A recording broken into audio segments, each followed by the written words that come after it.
I grabbed it. I managed to go and grab my wallet. So this probably won't help you right now, but some of us, meaning me, I actually memorized my credit card information because I got tired of having to constantly get up and go across the room or wherever it was trying to find my wallet. So I was like, you know what? I'm just going to do this. It's fine. you know what? I feel like this saves me money because there are many times where I'm so lazy that instead of You're running like, I to don't grab need it my credit anyway. card, I'm just like, whatever. I guess It's fine. yeah. So, but you know what? It just sent me. God, it told me, and while I was away, it said I'm back here at the verification page. So I'm not. Oh wait, Did no, you there we go. verify your email? So I did, but now I'm in so again. fun. So I'm going to. So, but just to let everybody. Oh, okay. So this is all here. I can continue to payment now. So just so everyone is aware, I'm just signing up for Cross Bible here. Yay. Which is something everyone should do. So while I input my credit card information here, Vish can start the show. Okay. I mean, all you said was we're gonna have Stephen on to talk about, Cross Bible and maybe this wait. So have video, you and been that was briefed? it? Have you been briefed on the topic that we're going to be discussing? I sent her a copy of the video and a link to the article, but Did you really send me a clip of this video? I did. I did. It's go look. I'm looking at it right now. now. I don't watch this. Yeah, but it's good. No. But we get your hot take on this. Discord, right? It's there. Well, yes, I know. For the show Friday, we're looking at this video. Okay. It's based on this paper, so I sent that stuff. But you know what? Why don't while I'm finished filling this in, everybody, welcome to the show. By the way, welcome to my channel. I'm Kip Davis. I'm a biblical scholar and a specialist in early Judaism and the Dead Sea Scrolls. Stephen Nelson is an old friend who runs the online platform Cross Bible, and we ran into each other at SBL, which was great. And while we were there, we said, yeah, let's do something in the near future. So here we are. This is my debut on your channel. Oh my God, I think that's true. That's wild. Okay, so there's a place for me. Is there a place for me to insert my code? Yep. It should be underneath on the left-hand side. Don't show your screen though. Oh, I see it. No, I'm not showing my screen to anyone. Yeah. Because, so exclusive offer, because we're on the heels of SBL. Originally, my intention was for the promo code SBL 2025 to be given exclusively to the people who made it all the way to my booth to see my demo at SBL. And I have decided to go ahead and extend that to your audience. So if anybody wants to test drive Cross Bible for free for 1 month and have all the bells and whistles, use the promo code SBL 2025, and that will be available to the end of the year. So if you're catching this at any point in 2025, you can use that promo code for a free month, and that gives you access to the premium features that we've recently released that we're still working through. And just so everyone knows, I dropped on my chat a link to Disciple Dojo's video that features from SBL. So he filmed my demo at SBL, and that video now has about 5,000 views and has resulted in hundreds of people. Good. Hundreds of people have signed up for free, and a handful of them have subscribed for the premium features. And this is basically the floodgates are now open. So everyone's coming in now. Everybody's using the platform. I'm getting a lot of great feedback, positive and negative feedback from people who are like, hey, this doesn't work. And they're reporting bugs, which we are fixing very actively. So I will drop a link to Discord in the chat. And I'm imploring everyone, if you are using Cross Bible and you come across anything that doesn't work the way you expect it, just hop into Discord and get into the bug report channel. And please just tell me, even if it's really, really brief, like, hey, this button doesn't work, shoot me a screenshot. I'll drop the link right now in the chat for the Cross Bible Discord. This is not like, oh, come hang out on Discord just because. This is like, I need your help on the Cross Bible Discord to just let us know when things are not working properly, because we now have a lot of like a lot is on the line for me personally right now to ensure that everybody has a good experience on the platform and everything works properly.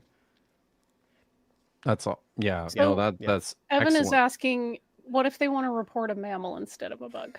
I feel like this is important. I need to open up a mammal report channel on Discord. So this has been like, look, I started Cross Bible in 2022. 2023 was the whole, we were doing research and development. I spent 10 years on the prototype, and then we released it in 2024 as the 100% free version without any premium features. And we only a few months ago released like the note taking and highlighting and bookmark capabilities. We integrated a textual apparatus. We integrated the BDB lexicon for the Hebrew and Thayer's lexicon for the Greek. Nice. And we just right before SBL. So it's like, if you're coming in now, you're coming in at the ground level, and everybody that's participating on Discord and recommending features. Somebody recommended a great feature recently, which is a reset button. So the thing about Cross Bible is, if you show your screen once you're set up, Kip, you can stack all these translations on top of each other. And somebody was like, why don't you just put a reset button to like wipe the slate clean and go back to your preferred translation? And like, done. Yeah. That's in the pipeline. Good. Yeah. That's awesome. So I think we're gonna take a look now that I'm signed up, and you can walk me through some things. But I'm gonna say hi to some people in the chat first. Good to see John here. Helena needs help. Is here probably to lecture us on Greek priority, which is Greek fine. priority. It's its own Greek parent. Right. Jennifer Silvas, thank you for the super chat. Here for a good time, not a long time. I hope this live gets posted right away. Attending a UW Classics talk in 30 minutes. Yeah, it'll be available like that. Or you could just, watch it in the middle of your talk. Thank you, Lil, for the treats for Dagon. Good to see Holly and Chenk and Triceratops and Becca and Kinetic 44 and Brandon, who I don't see anymore because Acadian class has ended. But good to see you here. Alias Fake Name is here. SF Cameron 1. I'm not sure. Maybe that's one of yours? That could be. The Weird CKA, Evan, is here. This is one of yours, I think. Asa Swizzo, an atheist and a Christian speaking on the Bible. Glad to see it. Not sure which one of those I am, but I'm always happy to talk about the Bible with anybody, almost anybody. Eric Bess is here. Simone, it's good to see you. We were a little bit late because I was trying to figure out how to set up my account for Cross Bible. So I will certainly take the hit for that. Archival Blob. Oh yes. By the way, Colton Honeycutt is here. Good to see you. He found out about Cross Bible from Disciple Dojo. I think we're hitting 5,000 views on that video.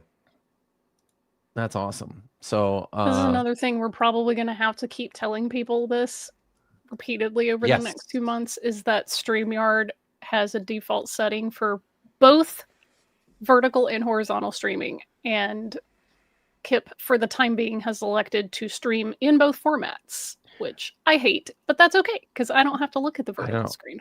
You don't have to, and it shouldn't have any effect on you whatsoever. So you should feel I just hide the panel and pretend it doesn't exist. Ambivalent about it. But if you are disappointed or frustrated with your current view, whether vertical or landscape, there is a link in the description for you to switch. You can just go and watch it in the other format, or you could go watch it on Steven's channel, which is just as fun, even more fun, actually. If you go watch, I got watch 12 over people there. on my channel. That's 2 more than I usually get. Wow, that's brilliant. Awesome. So it's good stuff. All right. So I guess I'll just share my screen here, right? Yeah. So here I am. I am at. Better make sure that's okay. Moment of no, truth. why did it go back to that? It went back to the billing page. Return to Cross Bible. There we go. Before, okay. Now I will share my screen. All right. Okay. That one. There. All right. So I'm signed in over here. Do I go to dashboard? I don't think you have it on the stage. Oh, you're right. I don't, because it's me. There. So I went to my dashboard. Yeah, you don't need to go to your dashboard. You don't have anything in your dashboard. So the dashboard is great. That's where you're going to have like basically the air traffic control view of your notes, your highlights, and your bookmarks, right? Which I'm sure you'll eventually take. So if you go to the Bible reader from there in the header, right? We have a new nav bar. The first thing you should do is click on the little cap and gown icon in the top right to open up your tools. Oh, nice. Go to the preferences in the top right tab. So you see that there's a little, go to your preferences, your settings. There you go. My settings. And then in your settings, go ahead and pick your preferred Bible version, which for you will probably be the Westminster Leningrad Codex, unless you want to in English Bible by default and then add in the WLC later. But that would be the first thing I would do in your shoes. Available Bible versions. Yeah, what is that? And just so everybody knows, the StreamYard does not actually capture the drop-down menu. So when you click on something and it opens up, and like you don't, like people on watching, you're not don't seeing see the things that. Okay, yeah, got it. So now your preferred version that's going to always open up by default when you're logged in is going to be the Leningrad Codex, and then go up a little bit. So yeah, preferred Bible versions. If you open that up again, you're going to see a whole menu. Oh, okay. Actually, people do see the menu on StreamYard. So just select the Bible versions you want to be available. So you don't need like Korean and Russian and Ukrainian and Japanese and like what you just need. You probably want some Septuagint versions. Oh, nice. I can see that. Yeah. You want the JPS Tanakh 1917 version. Where I would really love to get the new JPS Tanakh, but that's the public domain version. If you want to have the KJV in the mix, you could keep it. You can grab. Nestle get NRSV. NRSV. So basically, you just build your own custom Bible menu. Yeah. Oh, look, we've got the SBL Greek New Testament. Yep. Nice. Cool. Wow. The Textus Receptus. Boy. Because one thing that annoys me on a lot of other Bible platforms is like if you're looking at a menu and if they have like 1,000 Bibles, you got to like type ahead and scroll forever. And this one is this is a nice little customization. Very nice. I like that. That's cool. And you can always change it later, so you don't need to finalize the list now.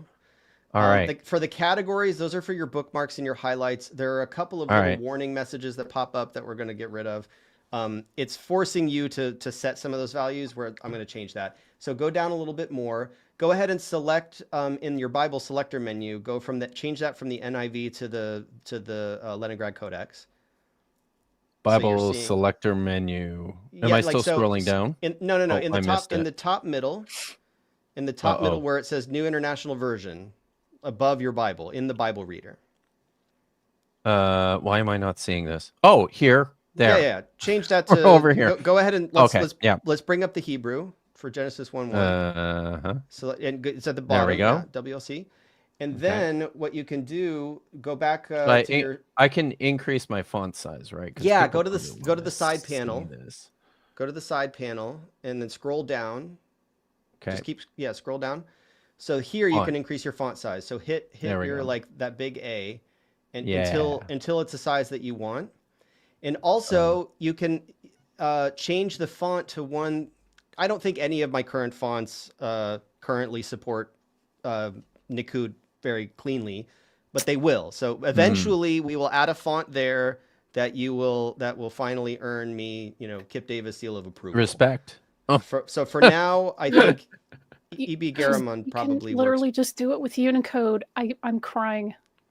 About what? What are you crying about? You can literally type Hebrew using Nikud with just regular Unicode. You don't need a special font for it. No, Well, the of Nakud course. is there. But- It's just But the point is the important point here, Vish, is that these fonts are ugly. That's it. the That's Nakud displays. It's just the SBL Yes. font that we previously had. Kip really liked that, and I it was do. so I heavy. do. It was so heavy we had to drop it. So we're working on getting a new one that's going to be aesthetically pleasing and lightweight. And so if you go down to themes, right now you're just in the standard dark mode theme, but you Yeah. can try other themes. So like Like a just click- sepia. Yeah, theme. so the sepia, it doesn't go look into the very good, top. though. Yes, because you're in dark mode. We're gonna tweak this. Oh. You see where it says KD in the top right? Your little Yep. next to that, next to There. it, yeah, click there, and then I select can go light. light. Oh, So, yeah, that looks yeah. pretty. And so Nice. from the light mode, you can click on all of those themes and just pick one that you like. You can always change it later. Yeah, you Cool. can get that. Yeah. That there's a dark mode theme. Ooh, That's did nice that and thick. interesting. That one just emboldens Yeah. the text. Emboldens the text. Cool. And then there's a All and then there's right. a dark mode theme too that you might prefer. I don't know if you So are like an anti-glare person. That's also pretty I slick. I do most things in dark mode now, but So this is but I don't, probably your Yeah. I don't best mind the bet. glare. Yeah. Okay. So we could stick Cool. with this. And then All so right. click on the Bible with the little cross that's like a plus sign in the top middle. I just The saw top that. the There top it middle is. of your screen. There. So Okay. here you could add Ta-da! alongside the Masoretic text, you can add the Septuagint. You could add like Ralph's. Wow.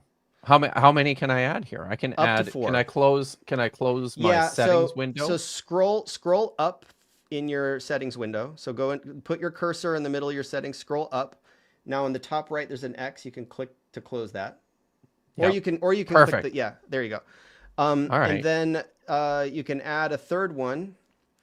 And then what I would do, change that to Greek. Let's pull up Ralph's, Yeah. shall we? Okay. And then what I would also do is next to where you see Genesis 1, the first button to the right of the number 1 pivots. Switch between version comparison of verse views. Yes, click that. So click that one. So personally, I like it to be Oh. laid out this way. However, Wow. the highlight state there is too bright. So what I would do now is turn dark mode on. You remember where you found that? Yep. Yeah, turn it to dark. There we go. Boom. Yeah. Now you're good. So this is Beautiful. saved Oh, now. look So at that. every time you log in, it's going to look like this. So and this is available for free. If you register for free, everything we've just done, you get to do for free. We cover the cost of this particular functionality. The extra stuff we haven't even Fantastic. scratched the surface. The premium stuff we haven't seen. That's so great. Cool. And you can highlight, you can bookmark, and you can annotate any of these verses. And it will be saved to your account, and that's private. Nobody else sees that. That's your stuff. That's awesome. So very cool. And we do have So have would, word search. Like you can search for words. We just don't have lemmatization. So if you hit that search Oh, panel, okay. if you hit the search panel and you say like that one. create, you can. You should be able to unlock advanced search. I'm going to take a screenshot of that.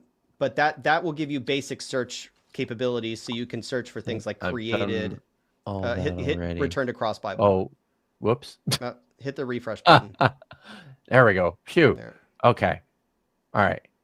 So I'm going back to. So this is an search. example. If anyone on the stream uses Cross Bible and runs into little things like that, it's just because it's really brand new. Please join Discord. I beg you. Like, please join Discord and just give me a heads up. Even if it's like, hey, I hit the back button, like even if it's not specific, it'll at least give me a clue that I can go investigate and just fix all of this stuff. Like we're going to be doing this for the rest of December. It's just fixing little bugs like this. Is there a way I can enter my advanced search now? You should. This is so because you're subscribed, that should be unlocked. Yeah. The fact that it's not locked, the fact that it's locked is a problem I need to jump on. Okay. All right. But can I do so? Can I just do on the free version? You just do English searches, or can you do other language searches at this point? You can do other language searches, but it's only going to find, like, if you look for the word goy in Hebrew, it's not going to give you goy. Well, actually, probably will give you goyim. If you look for goyim, you're not going to get goy, right? Like, there's no lemmatization yet, so it's not going to give you every single form of the word. Oh, okay. It's going to give you going to give you exactly what you're looking for, the string. All the right, text so string. it's string searches basically at this point, which For are phase one. better than nothing, right? Yeah, this is phase one. Let's do. I assume it's Unicode. Yeah. What happened? Okay, so whoops. There we go. I'm gonna start over. Yeah, it should be indexing. Let's do because we were talking about this word just and then it says 0 items found. I hit return, but it doesn't. It might not be indexing the Leningrad Codex, so you might not be getting Hebrew. All right. Okay. But that's coming. Is that what's in the advanced search feature? The advanced search feature will let you narrow the search criteria to specific versions. So you can search within the King James 1719 or within the Leningrad Codex, and that's probably what you need to do to get the Hebrew search function to work. Okay. Yeah. Just you should have unlocked it, and I have to, after the stream, I'll investigate why it's not unlocked. All right. Cool. So that's a basic overview. We didn't touch any of the premium stuff, but I think we've probably, done enough for now just to give people a basic overview. That's awesome. So everybody's got a promo code. Everybody should go sign up. SBL 2025. SBL 2025. And how long is that going to be valid for? That's valid until the end of the year for a 30. Yeah, there you go. For a 30-day free trial, and then after that, it will begin to charge whatever tier you sign up for. So there's a $5 a month tier that unlocks almost everything. If you want to support on a higher level, we have $10 and $20. I'm working on a Greek module that I think is going to be available on the $20 tier. That would just be if you want to really support us. For now, $5 is really the basic plan. Yeah, and Discord is for anybody to just share their feedback, ideas, feature suggestions, bug reports, or just geek out on anything you want. Awesome. That's cool. Sweet. So we're here to talk about your work at Cross Bible, but we're also here to talk about a video that you brought to my attention some time ago, several months ago. But we never got around to setting anything up until just recently. So how do we set this up? This is let me say this. I'm a Dead Sea Scrolls scholar.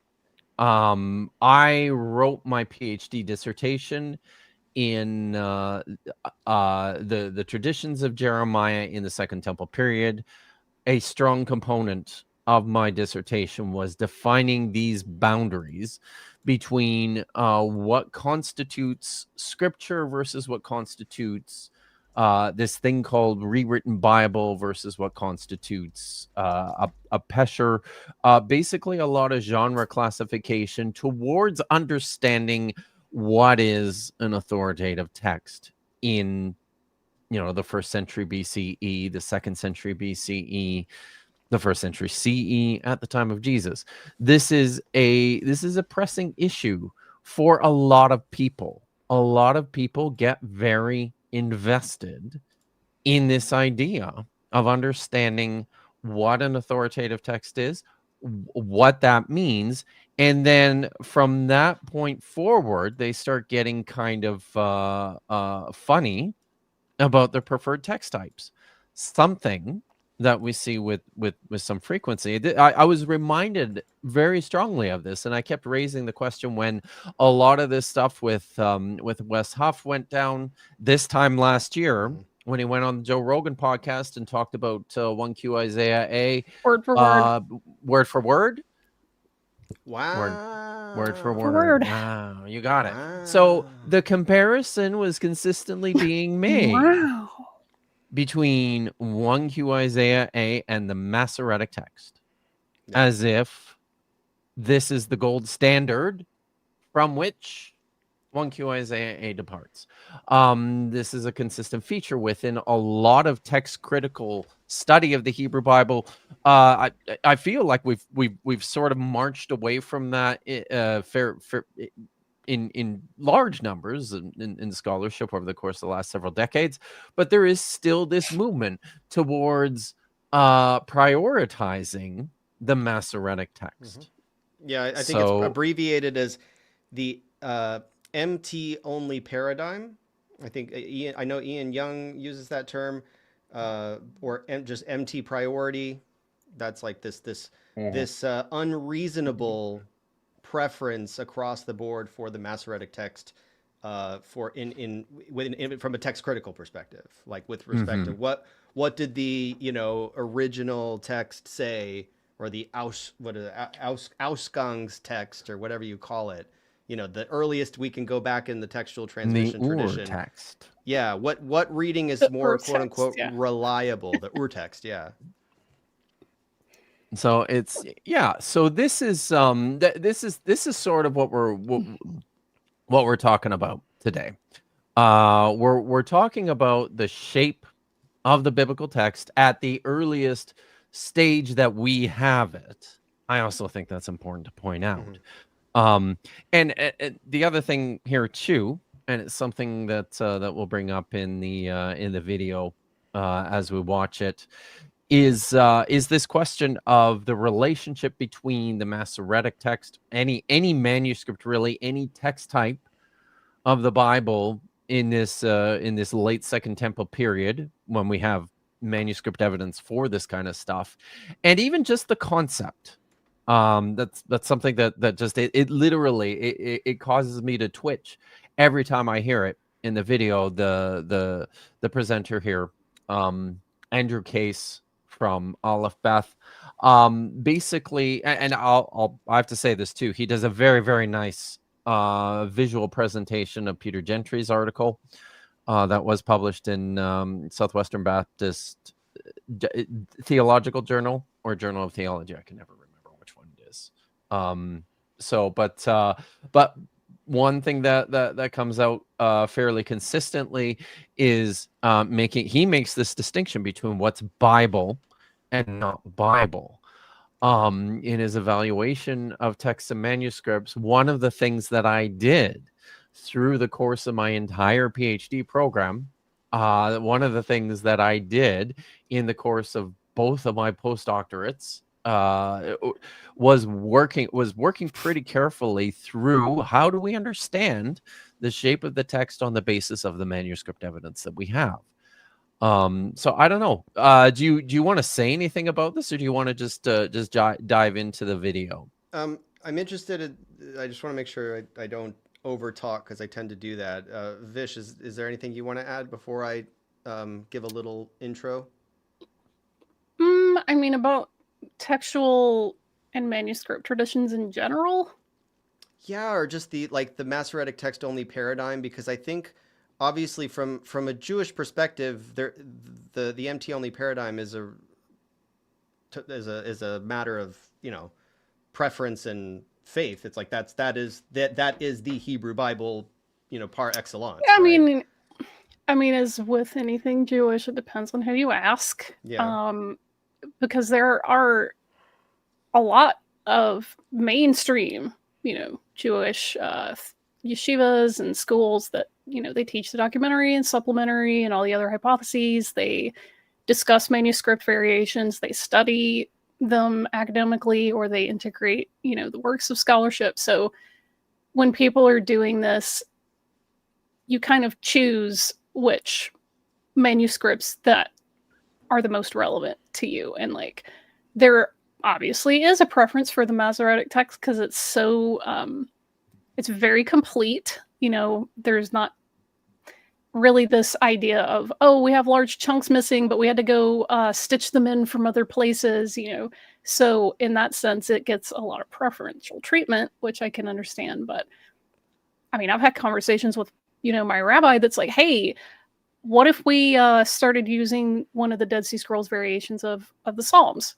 Wouldn't that be cool? You know, and it's not considered like heretical, or it's not considered, I guess, a threat in a lot of evangelical circles, especially. I've noticed that people invest a lot in the Masoretic text because there's this idea that, well, if this came down to us ostensibly preserved in the way that it was originally written, so the theology goes, then that undergirds their other theology, that, well, then my interpretations are original or intended from the text, or the systems that we set up, or the doctrines that we've created, they're not actually just us riffing on stuff or developing them as we go. These were intended by the text. These were intended by the author because, you know, this remains unchanged. So I think that really deprives them of a lot of nuance and richness that their traditions could benefit from by going, hey, this is the one that survived. This isn't necessarily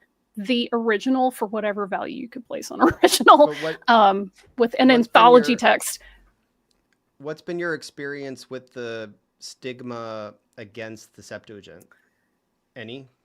It's just because it's in another language, so you're going to lose a lot of, you're going to lose puns. First of all, there's a lot of wordplay going on in the Hebrew Bible, and you miss that when you start taking it out of the language that it was written in. So I think, first of all, you miss that, and you miss a lot of over and undertones that come with someone communicating ideas in their original language.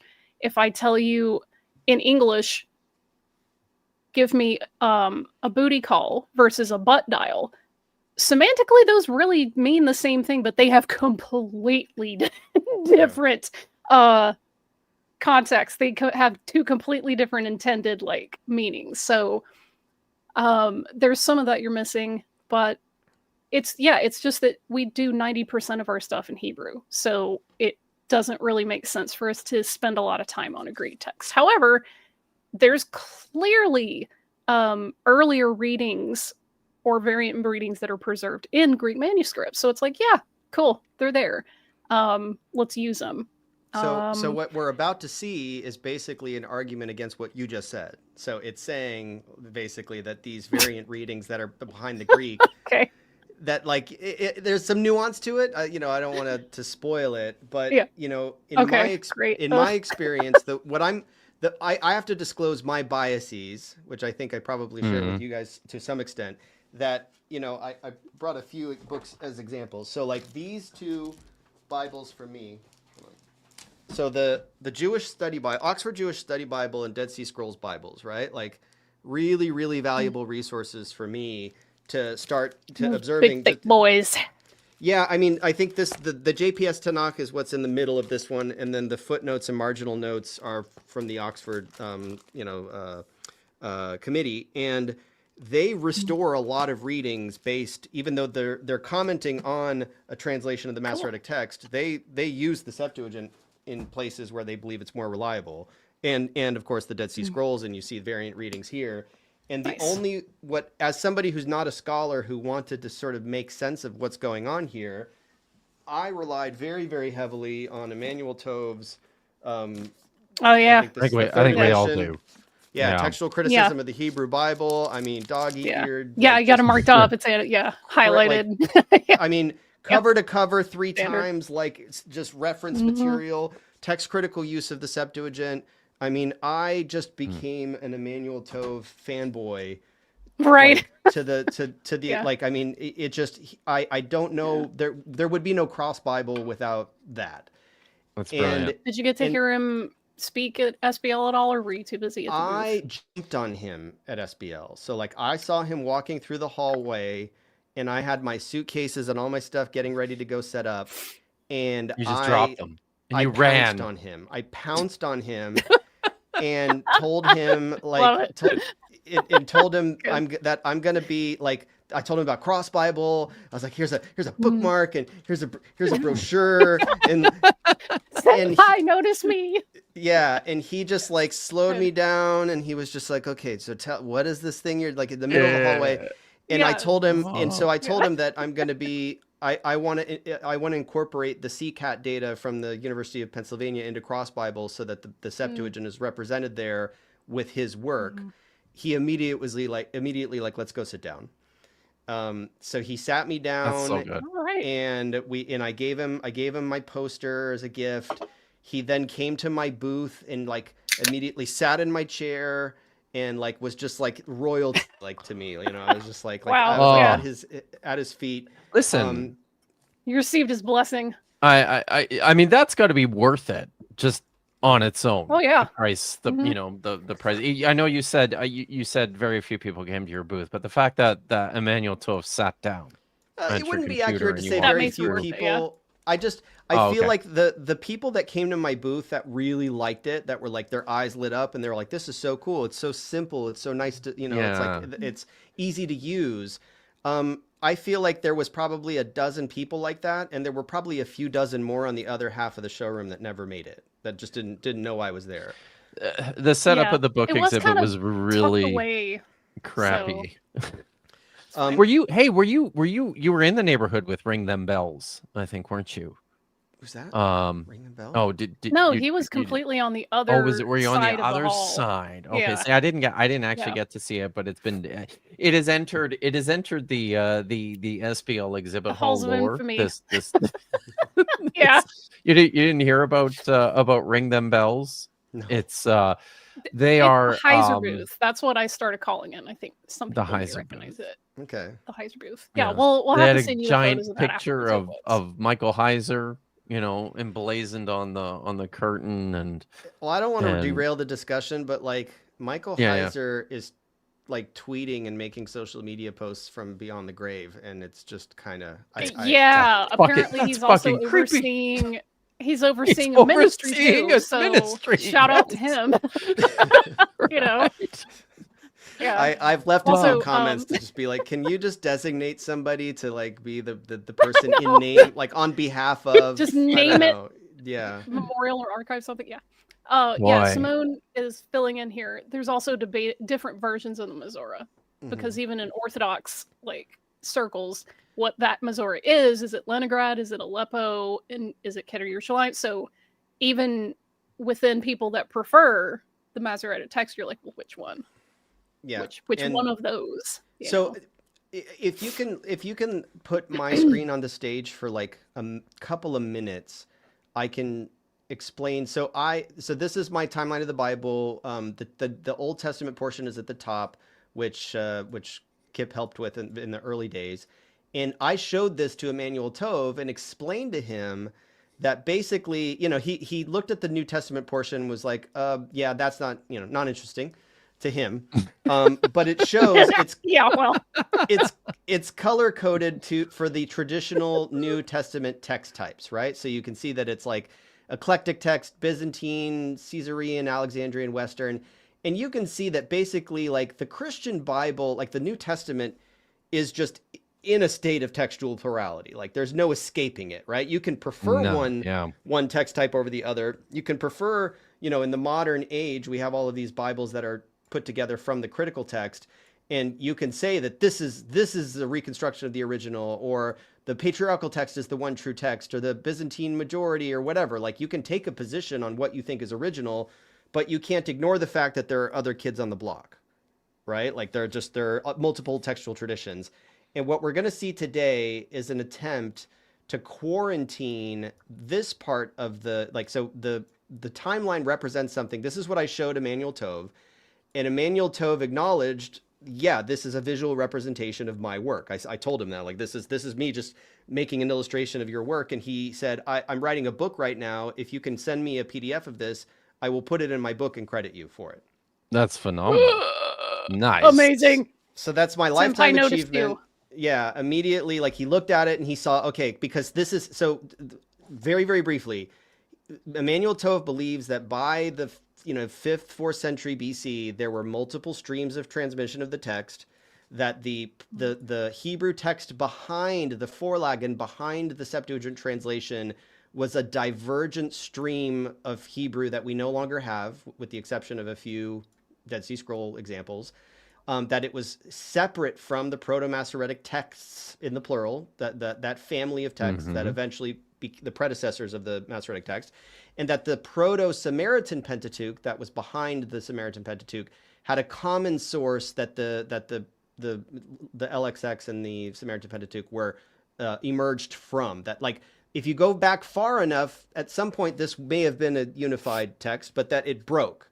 And so what we're going to see today is the theory that this is all bunk. This is all like this is all wrong. This is the defeater. Yeah. Yeah. And so basically, if you consider this to be like, maybe this is the consensus that Tove and Eugene Ulrich and those scholars have basically formed what is now the backbone of modern scholarship, and that they believe that there are just these two separate text types, and that all of these later revisions and recensions of the Greek text towards the Masoretic text was an attempt to kind of sweep the variation under the rug and arrive at what would eventually be the final form of the text, which is the Masoretic text.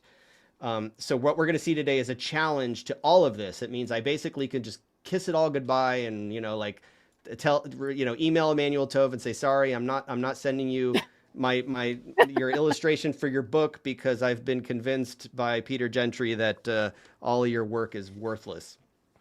Yeah, that was the one of the very few panels that I made time to go to, was to listen to Emmanuel Tove present on the various, I think as he called them, proto-Masoretic or potentially pre-Masoretic texts that we have. And just listening to him talk about all of that was like a masterclass in and of itself in 20 minutes. So it's very difficult for me to listen to people who have literally none of this information rolling around in their brain can to get up there and say, actually, it's completely different. I have to laugh because I'm just like, to be fair, okay. Well, and just to be fair in Steelman Gentry's position before we get into it, he is not denying that any of these entities exist or that they're different. He just believes that the Proto-Septuagint and the Septuagint translation was just an offshoot of the Proto-Masoretic text that he believes was the universal standard, pristine, just that was the standard prior to 300. So he acknowledges that there were deviations from it, but his, we're going to get into the argument where he basically says that if you find textual variation, that presupposes that there was a standard, because the Proto-Masoretic text is the standard to which all of the other variation is measured against. Which is a very traditional position. Yeah. I'll just repeat that, right? Like this is this is something that was the idea that there was a standardized text that you can trace all the way back to like Ezra. And that was the Masoretic text, and that as soon as they built the temple, they put a copy of it there, and it was just copied faithfully over the course of the following centuries up until the temple's destruction in 70 CE, and that is the text that was collected by the Pharisees and then transmitted into the medieval period. So like this was an claim. I mean, this was the model up to shortly after 1947 when the Dead Sea Scrolls were discovered. Yeah. When they started publishing texts, then that's one of those things, Kip, that you've really, like, people who work in your field of Dead Sea Scrolls in particular have really helped break me out of some of that, because this idea that there's an uncorrupted original of anything, of the church, of religion, of the texts, of the whatever, that idea is consistently undermined by discoveries that we make in the material record. And you have people, I don't want to name drop, but there are people who will say, well, yeah, obviously we find ritual sites for Asherah or that syncretize Baal with, other gods in the Israelites' wisdom. Of course we find them, but they were deviant from the real, true, actual prescribed way. And there's just this disconnect where I'm like, how can you look at all of these discoveries and all of these, manuscript traditions and conclude, well, this doesn't line up with what I think the original was, so I'm just going to call these deviant or aberrant or variations in the sense that they're not different from each other. They're different from a preconceived original. And I'm like, man, you're really doing them a disservice rather than recognizing what people were doing on the ground, which was it wasn't homogeneous everywhere, right?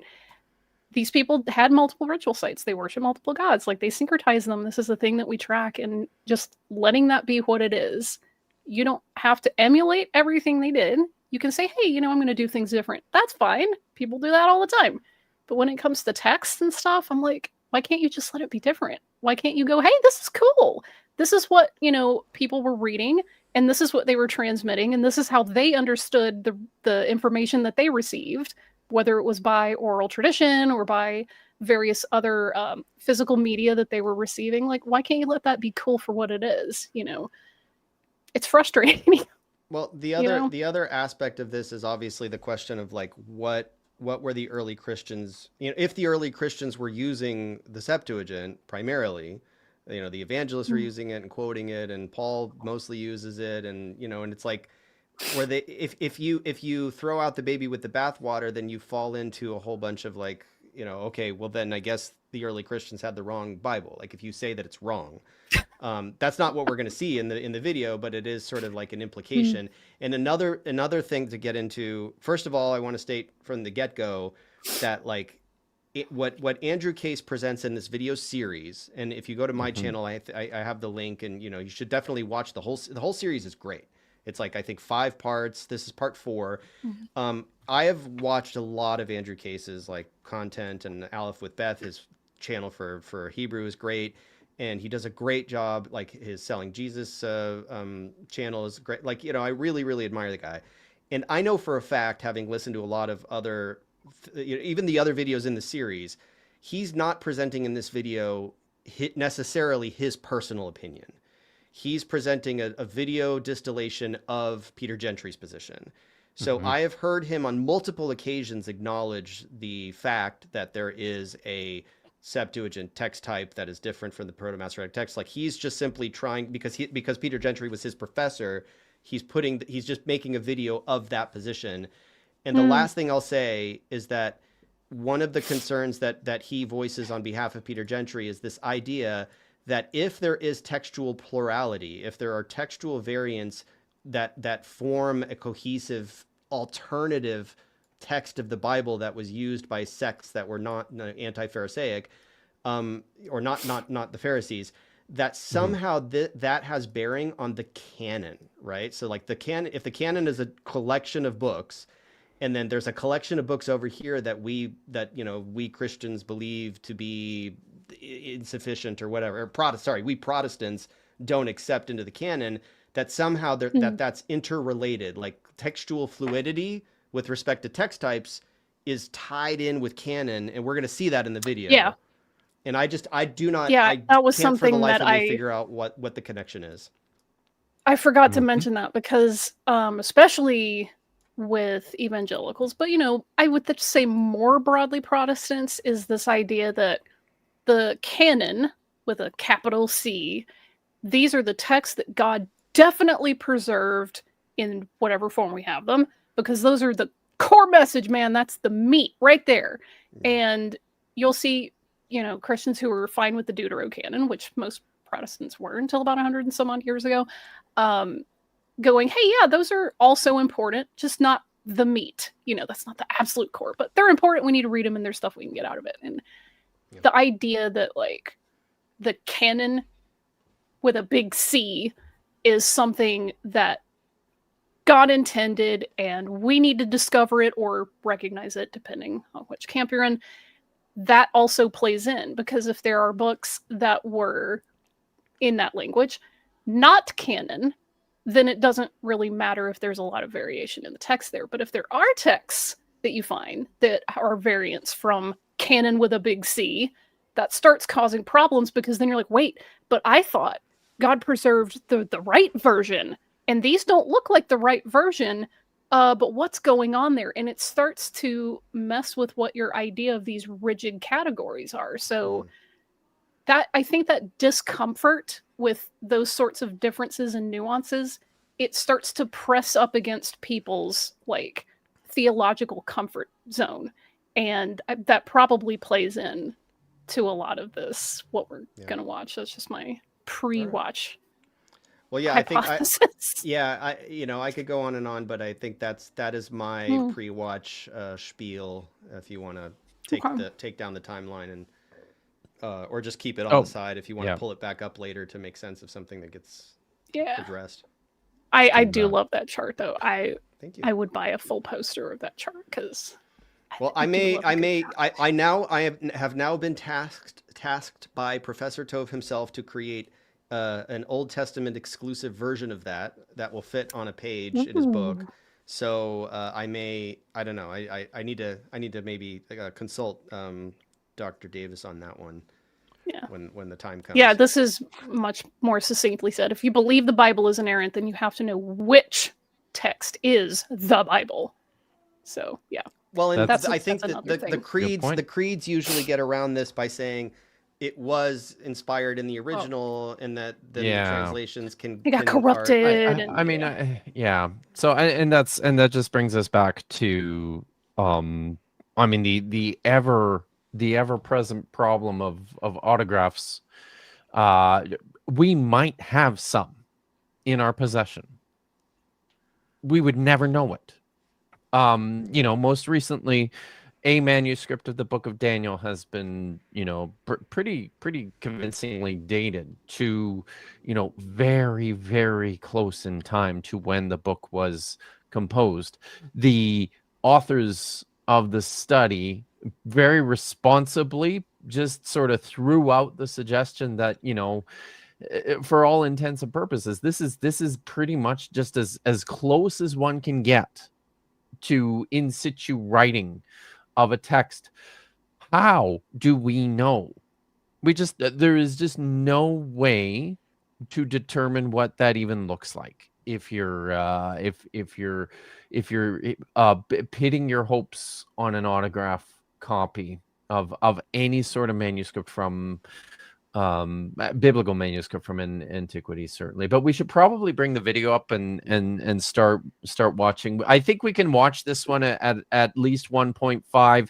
He speaks at a pretty good cadence. And we can probably skip the song too. We'll see how far we get. Is there a specific timestamp that I need to go to? Well, definitely I think he gets right into it. I mean, you definitely want to get the initial intro. Certainly the intro. Yeah. Yeah. Because another thing, I don't know. I'll maybe raise my hand to pause, or you guys could pause electively. I should bring the article up, actually. Flail wildly. Back to our series on the text of the Hebrew Bible. If you haven't already watched the first two videos that come before this one, I'd encourage you to do so. Now, by way of introduction to this video, let me tell you a little personal story. When I went to seminary, I had the privilege of studying Hebrew. I'm going to take this down to 1.25 because I already know people are going to be like, Vishanti, it's speaking too fast. I can't listen that fast. Okay. I don't know if the all right, volume... yes. It's all the way up. Okay, it's all the way up. Okay. And textual criticism under Dr. Peter Gentry. After my first course with him, I quickly realized that I wanted to learn as much as I could from him, so I ended up taking every single class he offered at Southern Seminary. Fast forward to today, and now he has become something of a YouTube star with his short video on the Nephilim, which now has almost 5 million views. But his most important contribution, probably, to biblical scholarship has been his excellent book, Kingdom Through Covenant, and the shorter, less technical version of the book called God's Kingdom Through God's Covenants, which I hope all of you get a chance to read someday. Anyway, I asked Dr. Gentry if he would be willing for me to make one of his presentations on the text of the Old Testament into a video, and he kindly agreed. So what follows is an adaptation of his article, which will be linked in the description, and we'll have all the footnotes not included in this video. Some of it will overlap with what we've already talked about in the previous videos, but repetition and review is always helpful when talking about a complex subject. For those who believe in divine revelation mediated by authorized agents, the central questions are, number one, which writings come from these agents authorized to speak for God? And number two, have their writings been reliably transmitted to us? So just right well off, said. That's it. right? I think it's important to point out, and this is faithful to Gentry's article, who begins with the sentence, canon and text are closely related. For those who believe in divine revelation mediated by authorized agents, the central questions are these ones: which writings came from these agents authorized to speak for God, and have their writings been reliably transmitted to us? So this is from the outset, I think that honestly, it's one of the concerns that I have in reading the article, as we see through the video, is the premise of the question is very much grounded in this conviction that God has spoken to people, and that those things that God has spoken to people are preserved within the text that we have, which is why it's so important to figure out exactly which text it is that you're talking about. And I mean, that is just not a way that scientific textual critics of the Hebrew Bible, of the New Testament, they're just not operating under that same under those same premises. What do you think about the choice of word? What do you think about the choice of the word chaos to be right there in the title? Right. As a characterization, basically, like, it's a characterization of Tov's model of textual plurality. He is calling that chaos. So I feel like that's not good to do, because Tove chooses his words, I think, pretty intentionally, very carefully, and there's a completely different meaning for chaos. It's negative, it's disordered, it's a mishmash, it's tohu wavohu, which is not. But I don't think Tove would have meant that at all. So no, absolutely. I think Vishanti's absolutely right. But let's for real. Brilliant. I think it's a brilliant choice in terms of selling the article to a wider, to a more general public. And I'll say this too. I feel like that's more of what this article is. This does not. I don't know if I would classify this as a proper academic article. You and I talked a little bit about this, Stephen.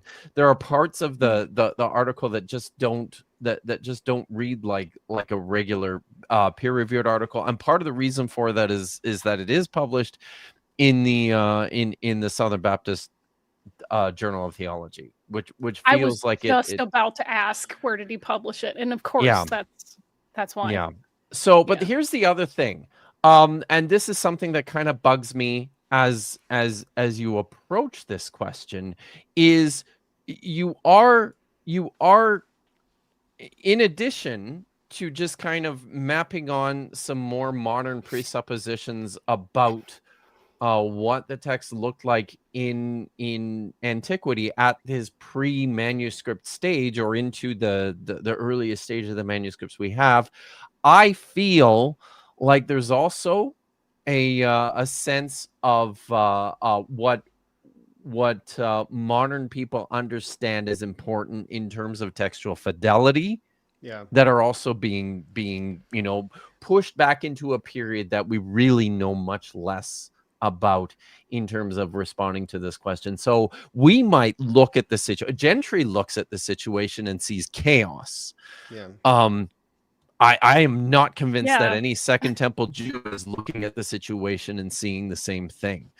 And to make that point, I think the evidence from Qumran actually helps us quite a bit, because there was this is one group, this is one community that's a fairly small group with an enormous level of textual pluriformity represented in the manuscripts that they have. I'll often point out things like we have 27 copies of the book of Isaiah in the Dead Sea Scrolls. Not one of them looks like another one of them. There are 36 copies of text that contain Psalms. What are these? This is just a whole other thing, and maybe we can talk some more of this as we get into this, because he talks a little bit about Psalms manuscripts. But just because you've got a fragment or 3 fragments with some text from 2 or 4 individual Psalms, this is not the book of Psalms necessarily. This is these are individual manuscripts that contain these individual texts. The conceptualization for what they actually are in Second Temple Judaism is probably different. A manuscript containing the Song of Moses is not a manuscript of Deuteronomy, and we shouldn't treat it like it is in terms of this text critical question of there's ways to get to that, and there's ways of approaching that within this conversation, but you just have to be careful in terms of how you're asking these questions. So just all that to say, I think the fact that within the Dead Sea Scrolls we have this enormous amount of textual pluriformity just shows us that they certainly had no problems navigating this. It's not chaos in their minds. But the fact that the term reliable is not defined here, like what constitutes reliable transmission, quote unquote, I think we could agree that that what the Masoretes considered to be reliable transmission was probably well aligned with the way Gentry is visualizing this. It means like consonant for consonant fidelity. Like if you drop a letter, that goes into the Genizah, like like very, very accurate word for word, letter for letter transmission. And it's just like that. Was that just foreign to the Qumran community? Like, was it just, because he doesn't? But I will say this though. One thing is that I had to unlearn a trope that I had heard that like, oh, well, these manuscripts were copied so, what's the word I want to use? Faithfully, that if they made one error or a certain number of errors, pick whatever, they would throw out the whole sheet. And I'm like, that is literally not true. We have so many manuscripts from this time period where people scraped off the ink for the divine name even. Like, this is one of those things that, credit to him, Nehemiah Gordon has done a lot of work on. He'll show people correcting the divine name in manuscripts in the medieval period. They didn't just throw them out or like cut the square and then patch in a new piece of parchment or whatever. So this idea, I had to unlearn that. I was like, oh, well, I thought they were so faithful to whatever originals were there that, that's what they would do. They were so serious that they would like chunk a whole sheet. And I'm like, that's expensive. That's a waste of materials. And you could just correct it in a few minutes. Just let the ink dry. Like, come on. Yeah. But also something in the paper that they're kind of synthesizing. The reason that this guy published in the Southern Baptist Journal is he can open it up with literally the second sentence is, for those who believe in divine revelation mediated by authorized agents. You're not going to open a paper with that in broad scholarship because that's not a given. And that's not how you do unbiased scholarship. When a scientist or a biologist approaches, animal remains or skeletons or traces of, whatever they had going on, the question that they ask is, how did this animal live and develop over time? How did their, ancestors come to be in this area? And they're asking questions that will be answered by the things that they can find.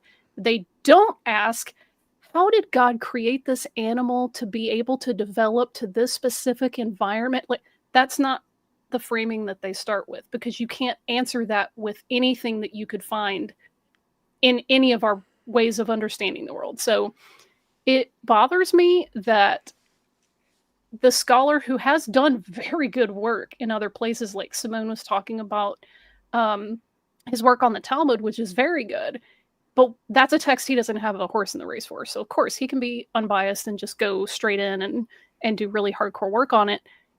But when it comes to something that's within like more of his theological wheelhouse, he just immediately grants, well, this is of course divine authorship through human agents, and then granting that as your underlying assumption, then it frames the questions that they're asking, which is the two that they're going to focus on here.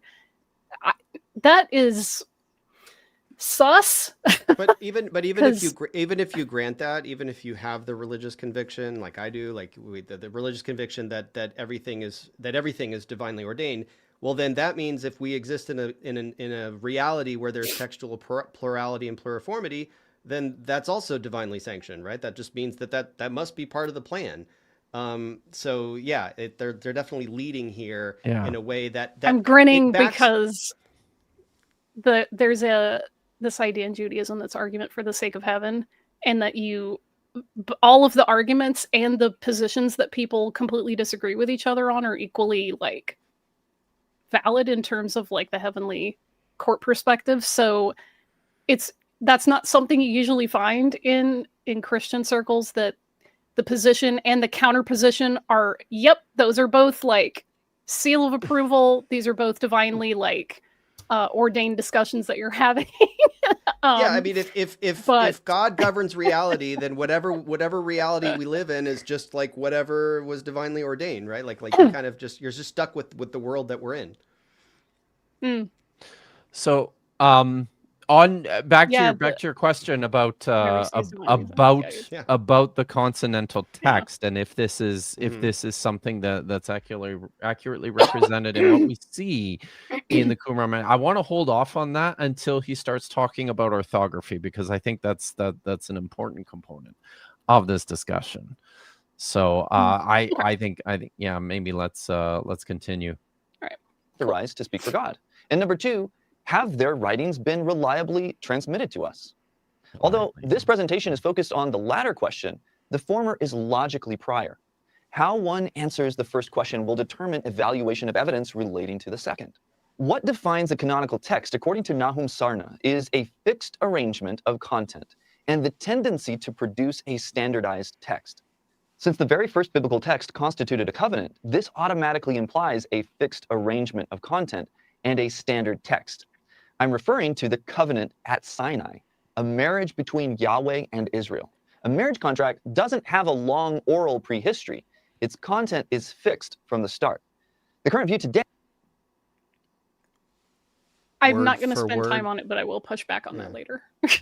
Oh, of course. But it's not oral first. Like, so can I sorry, I'm just I had a moment there, and I'm regathering my thoughts. Shoot. Canonical. Oh, they're talking about canonical. Yeah, text type is canonical. So this is the thing that I really like about Ulrich's model. And for those who are in the chat, if you don't know, just briefly, Stephen showed a chart of how Tove has mapped things out with basically the Samaritan Pentateuch and the Septuagint, tracing back into the Persian period at some point, and stemming from a common source in the Masoretic Text, also, tracing back to the Persian period. What I like about Ulrich's approach, and the way Ulrich prefers to deal with the evidence from the manuscripts, is to take a more atomistic appraisal of the situation and say that what we're dealing with when we look at individual manuscripts and we're attempting to compartmentalize and to classify them are snapshots in time of where the text is going. And because we have only these snapshots, there's a lot of gaps, and there's a lot of empty space there that requires filling in. And oftentimes these things don't align in the ways that we might expect or anticipate. So one of the things that the Dead Sea Scrolls do reveal to text critics is that certainly the lines between these larger categories, even though we all use them, Masoretic Text, Septuagint, Samaritan Pentateuch, there's a whole other category introduced by the evidence from Qumran that's just non-aligned texts because it doesn't fit with anything else. So what has been revealed, what we have seen is that the boundaries between all these things tend to be really fuzzy. And I think that's what Ulrich's model is good at pointing out, is that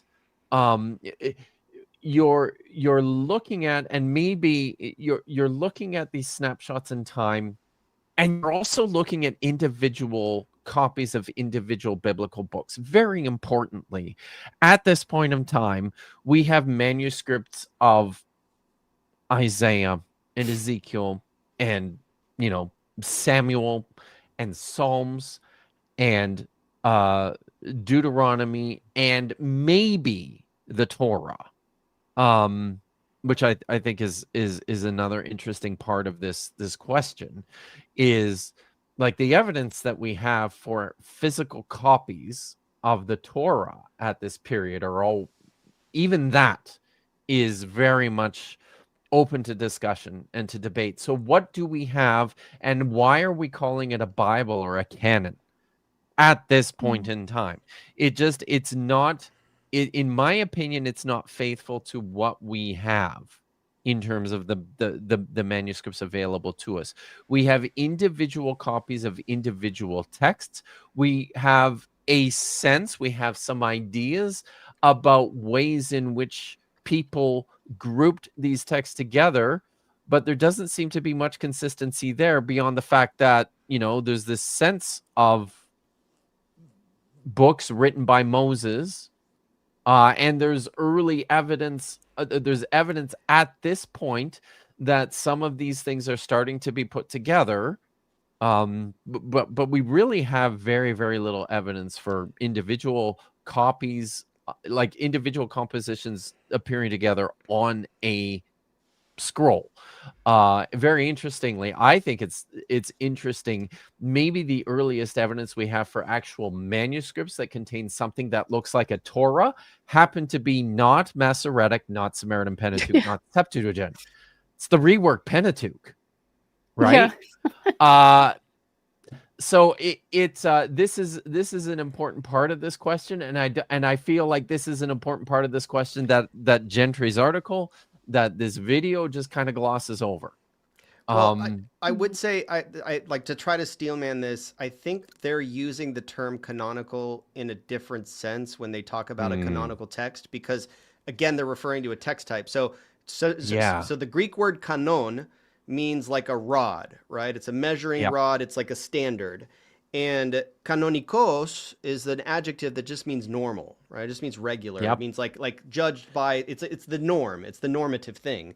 So I think when they say canonical text here, what they mean is normative text in the sense of like the short reading of Deuteronomy 32:43. Like that is canonical. Right. The longer Septuagint reading backed up by the Dead Sea Scrolls, that is a non-canonical reading, and it has nothing to do with the canon that is referring to the collection of books. That's what I think he means. And I think that's fair. I think that's fair. But I would continue to push back and say that taking that point and then stretching it to include all the Masoretic texts of these individual books, I think is problematic. In particular, and I mean, I guess so, and I guess maybe they don't talk about that, because is the presumption here too? I guess that's the other question. Is the presumption here too that the standardized text is the same as the quote unquote original text? Because you can posit a standardized text for, and I think still maintain some sense of Masoretic priority, but only so long as you acknowledge that things like the book of Exodus, things like the book of Joshua, things like the book of Samuel, things like the book of Jeremiah quite clearly have earlier versions that are probably more faithfully attested in the Septuagint. Well, right? I believe that the canonical text they're referring to, they assume reached its final form. I believe it's stated here by Ezra Nehemiah, 4th century BC. So it's like before that there may have been some pluriformity. Hella early. Yeah, right? but they think Yeah, that that's by that real time, early. that's the point in time after which they have fixed it. Yeah. Which on my chart, by the way, but that period on my chart, there's already a split in text types. Like that's where they disagree with Tove. Yeah. Tove does not buy that. Yeah. Yeah. And another thing is that, like, when you're dealing with an anthology, which is what the Bible is, we tend to think of it as a unit a lot of times, but it's an anthology. These are the books that were the most popular, that continued to be in use repeatedly by multiple communities over time, and that someone over, or maybe several someones were like, you know what, let's just like bind them all together and just have them in one place rather than having to pick up 4 or 5 different scrolls or books or whatever.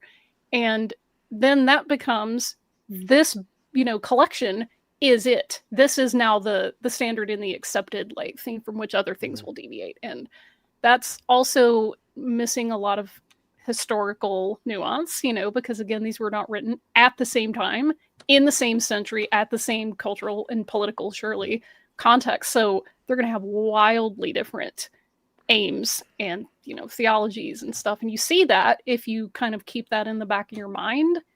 And another thing that I was thinking of is the process of copying something repeatedly at scale. It crystallizes the text in a way that doesn't allow it to change anymore. When you were copying these by hand in just little pockets here and there because you didn't have a printing press, copying is expensive and it takes a long time. And doing anything by hand, it requires a lot of schooling and training. So this is labor intensive and very, very time intensive. So the text can breathe in a way that they can't when you're mass producing them at scale repeatedly. And that's something that happens a lot to people who study like oral traditions. Once you write them down, you have crystallized one single version of what used to be like a multiplicity of tellings of whatever tale it is. So it's, to me, it's riding on some not densely packed snow, and it's starting to head down the slope. And I think this is going to start coming loose, but before you press play, I just want to say, Lil, like he is fast asleep. And all I have on hand are Kit Kats, and I probably shouldn't give him one of those. So don't. Chocolate's not good for dogs. Don't give your dog chocolate, please. Okay, well, let's see where he goes. I'm interested to see. Is that the content and text of the Old Testament was not standard until the 2nd century AD, so Jesus could not really know for sure what writings were inspired by God, nor did he have a stabilized text. That also hit me as weird because I don't think I've ever heard, certainly not in the Southern Baptist circles, that Jesus wouldn't have known what is divinely inspired, because I always understood it that from their point of view, he is the incarnation of all those spoken words and ideas and whatnot. So whether there was what we would think of as a canon or not, anything he quoted, canon, legit, solid, that's from God 100%. So that hit me weird. Did that hit you at all? I just don't think it follows. It feels like a non sequitur to me. Yeah, that's good. I was like, what do you mean Jesus wouldn't have known what was canon or not? I'm like, what? I have a whole video on like Luke 4:18 where Jesus is reading from Isaiah 61:1, and he says Tiflis anavlipsin, like restore sight to the blind, and that's not in the Masoretic text. And that's text. not what So again, it like from a Christian perspective, you just have to accept that this was the version that at least Luke was referencing, if not Jesus himself. And it's different from the Masoretic text. So what do we do? Where do we go from there? You could also go with the third option, is that, well, it may not have been in any of the texts, but that's what the real true meaning is. That like when they say X, they really meant restore sight to the blind, so he has the authority to like riff on that and make it, I guess, better or more full or something. So what I am calling chaos theory. Analysis of the evidence has led me to conclude that the text of the Old Testament in content, arrangement, and stability was fixed probably at the beginning of the 4th century BC by Ezra and Nehemiah. It is the history of this text that I attempt to treat in what follows. The authors of the Old Testament produced their work between the 15th and 4th centuries BC. How can we know that the final form of the text... So, yeah, no. 15th? No. That's Right. really Yikes. So, Eight? I mean, I think we can. I would be prepared to grant that there's potentially snippets, fragments of text within the Hebrew Bible that that would date back. I mean, Song of Moses. I think I don't have an issue with seeing something like that as early as like the Deborah 11th or or 12th Song. century. Deborah.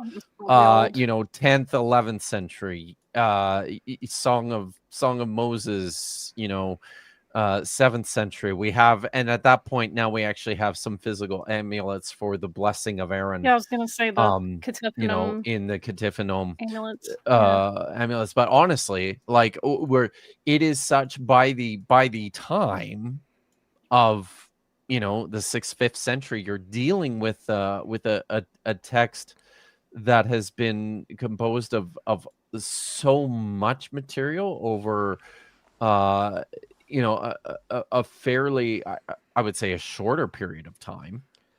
Kip, can you throw up the timeline real quick? Yes.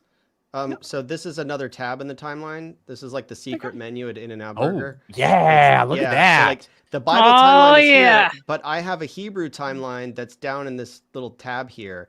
And you can see that That's 5th century periodically, the periodization of the development of Hebrew, this is like the Proto-Hebrew The period. very beginning. Yeah, Jeez. we don't have any. It's the No, inception of the whole culture. nothing. Yeah. And then it's not until the 11th century BC that you get inscriptions that are like not even identifiable as Right, Hebrew. Hebrew. Canaanite? Yeah, is it Canaanite? Is it and then Yeah. Phoenician? And then you finally get Paleo-Hebrew script and it starts to like really take form in in the 10th, 9th century. Now you got inscriptions. Now you got something to work with. So yeah, 15th is like it's almost off the chart. And that's Wow. and that's why scholars are really reluctant to even talk about any of this stuff prior to the 9th, 8th, certainly prior to the 9th, 8th century as well, because one of the things that is required for the production of a text, certainly anything approaching a standardized text is a scribal apparatus, and that doesn't happen outside of a centralized government. Essentially, you need a temple, and you need a court, and you need scribes. And even if you don't have some of that, it requires a level of civilization that we don't have any evidence for at that period. Like, people were tribal bands and they hadn't distinguished themselves as strongly from the other people around them at this point. So I'm like, they were certainly didn't get to the point where they had schools of scribes writing this stuff. Like, I have Kit Kats on my desk. All right, so you could flip back to the video. All right. Okay. God, I want this chart too.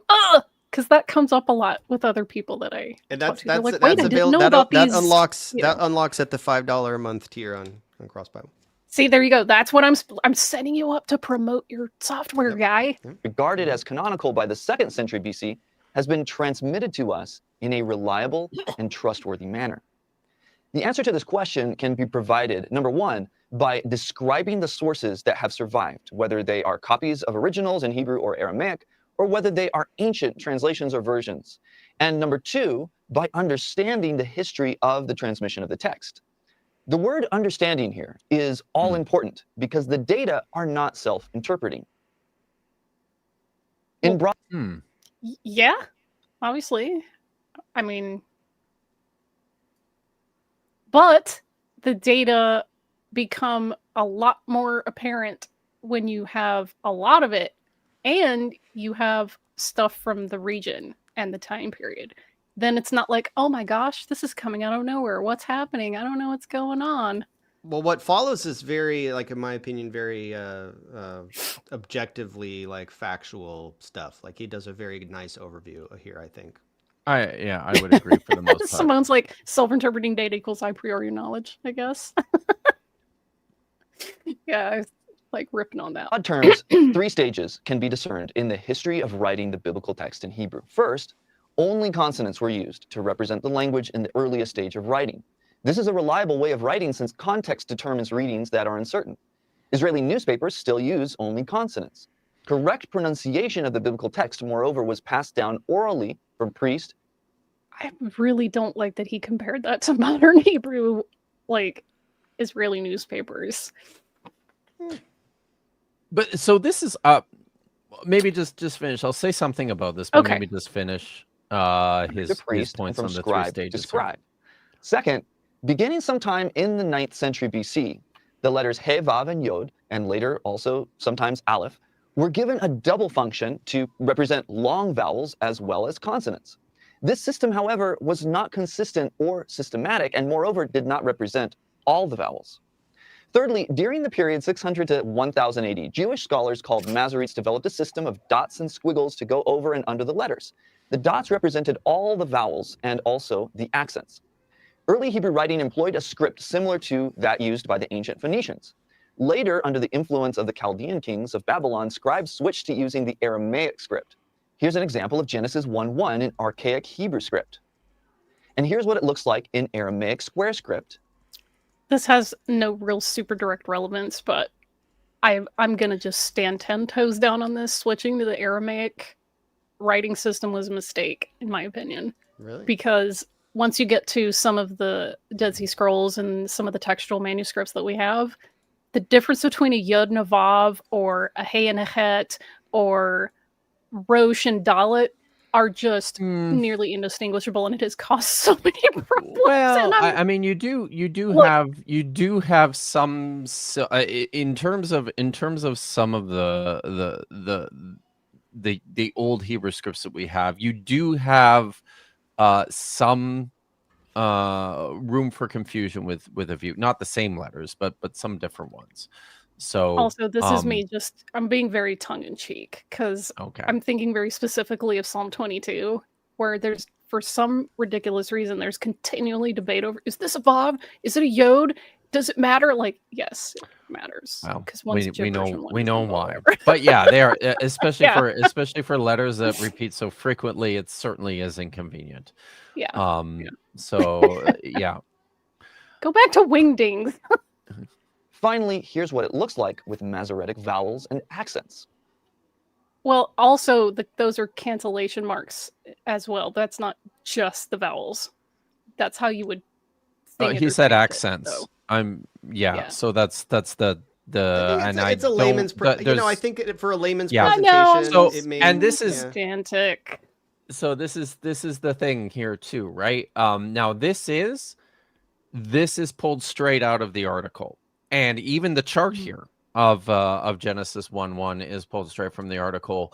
When I was reading the article and I was reading this part, I'm like, this is a very strange thing to include in an academic article, which just screamed popular level treatment of the material for a lay audience to me, and not necessarily a and I don't know, maybe Gentry has developed these ideas in a more serious academic study setting elsewhere, but it's not like it. I don't think this is really the right venue for it. So now, so on the orthography, now the reason he makes this point, I don't know that he develops it as well as I think he should have. The reason he makes this point is because the Masoretic text is characteristically what we would call more defective. It's shorter. There's not as much long orthography within the Masoretic text as compared to examples that we see later in the Dead Sea Scrolls, where the orthography is much fuller.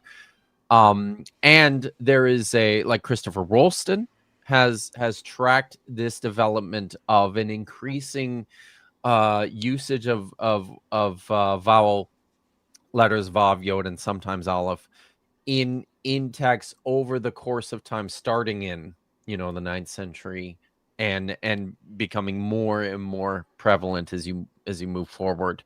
So I think what tends to happen here is that people look at the Masoretic text, which is more, let's say it's more compact, without the fuller orthography, to say, well, this must preserve something that's more archaic because there's less orthography here than what we see in some of these other examples stemming from the Dead Sea Scrolls. So I get the argument, and I understand why that tracks logically. The problem is, again, that our starting point is still, at best 3rd century BCE in terms of the actual manuscripts that we have. Yeah, he's also skipping like 700 or 800 years of the way that Hebrew letters looked, even when you switch to the Aramaic alphabet. Like Simone's saying, I wish you would use period scripts, because the period scripts that you find, especially like in the Dead Sea Scrolls or whatever, they don't look like these beautifully printed. Oh, we're getting to that too. So yeah, okay. We'll say something about the Paleo Hebrew here in a second, which I think is important to this to this discussion as well. I'm gonna keep going. Sure. As already noted, the Masoretes devised a system of signs to represent the vowels and committed the reading tradition handed down orally to writing. Is this from Elder Scrolls? I'm sorry. Is it? Not relevant. This is funny. Just shut up, gamers. I think this is At the beginning, only a few vowels were shown. Oh, wow. Assassin's Creed? Okay. Assassin's Creed just like Odyssey? I'm like, hey, you know what? I'm fine with this. Honestly, I would much prefer people use video games for their stock footage than AI, just so I'm giving some credit for this. Full vocalization was shown under the influence of Syriac and Arabic literature. Secondly, they also developed a set of diacritical signs to mark the accents according to the chanting of the text in the synagogue. The history of the Masoretes correlates with different groups of Jewish scholars. First, a large-scale immigration to Babylon occurred from 132 to 136 AD after the Third Jewish Revolt. Later, conquest of Palestine by Islam in 638 AD made possible a return to Palestine of Jewish scholars. He's skipping the entire school at Yavne. And God.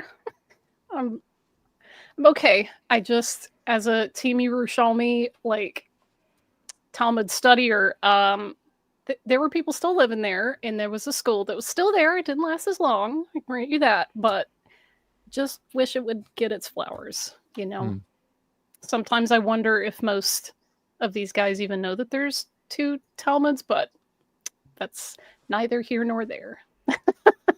Yavne is my Camelot, okay? Don't at me. And a revival of textual work in Tiberias. As a result, there are different systems of vocalization. Tiberian, which is sublinear, Palestinian, which is supralinear, Babylonian, which is also supralinear, and expanded Tiberian, which is a system that combines elements of the standard Tiberian vocalization with features from the Palestinian tradition, which can be seen in Codex Reuchlin from 1105 AD. There are 2 famous families of Tiberian Masoretes. Number 1, Ben Asher, and number 2, Ben Naphtali. The text of the Ben Asher family is universally accepted as the most faithful preservation of the text. These medieval Masoretic manuscripts are accurate witnesses to an ancient consonantal text of the highest quality. What you got, Kip? No, I'm just it's so I gotta say, like, I do like his, like, this is an excellent brief summary of I would say like the peaks in terms of in terms of textual development, in terms of text criticism and the transmission of the Hebrew text into the medieval period.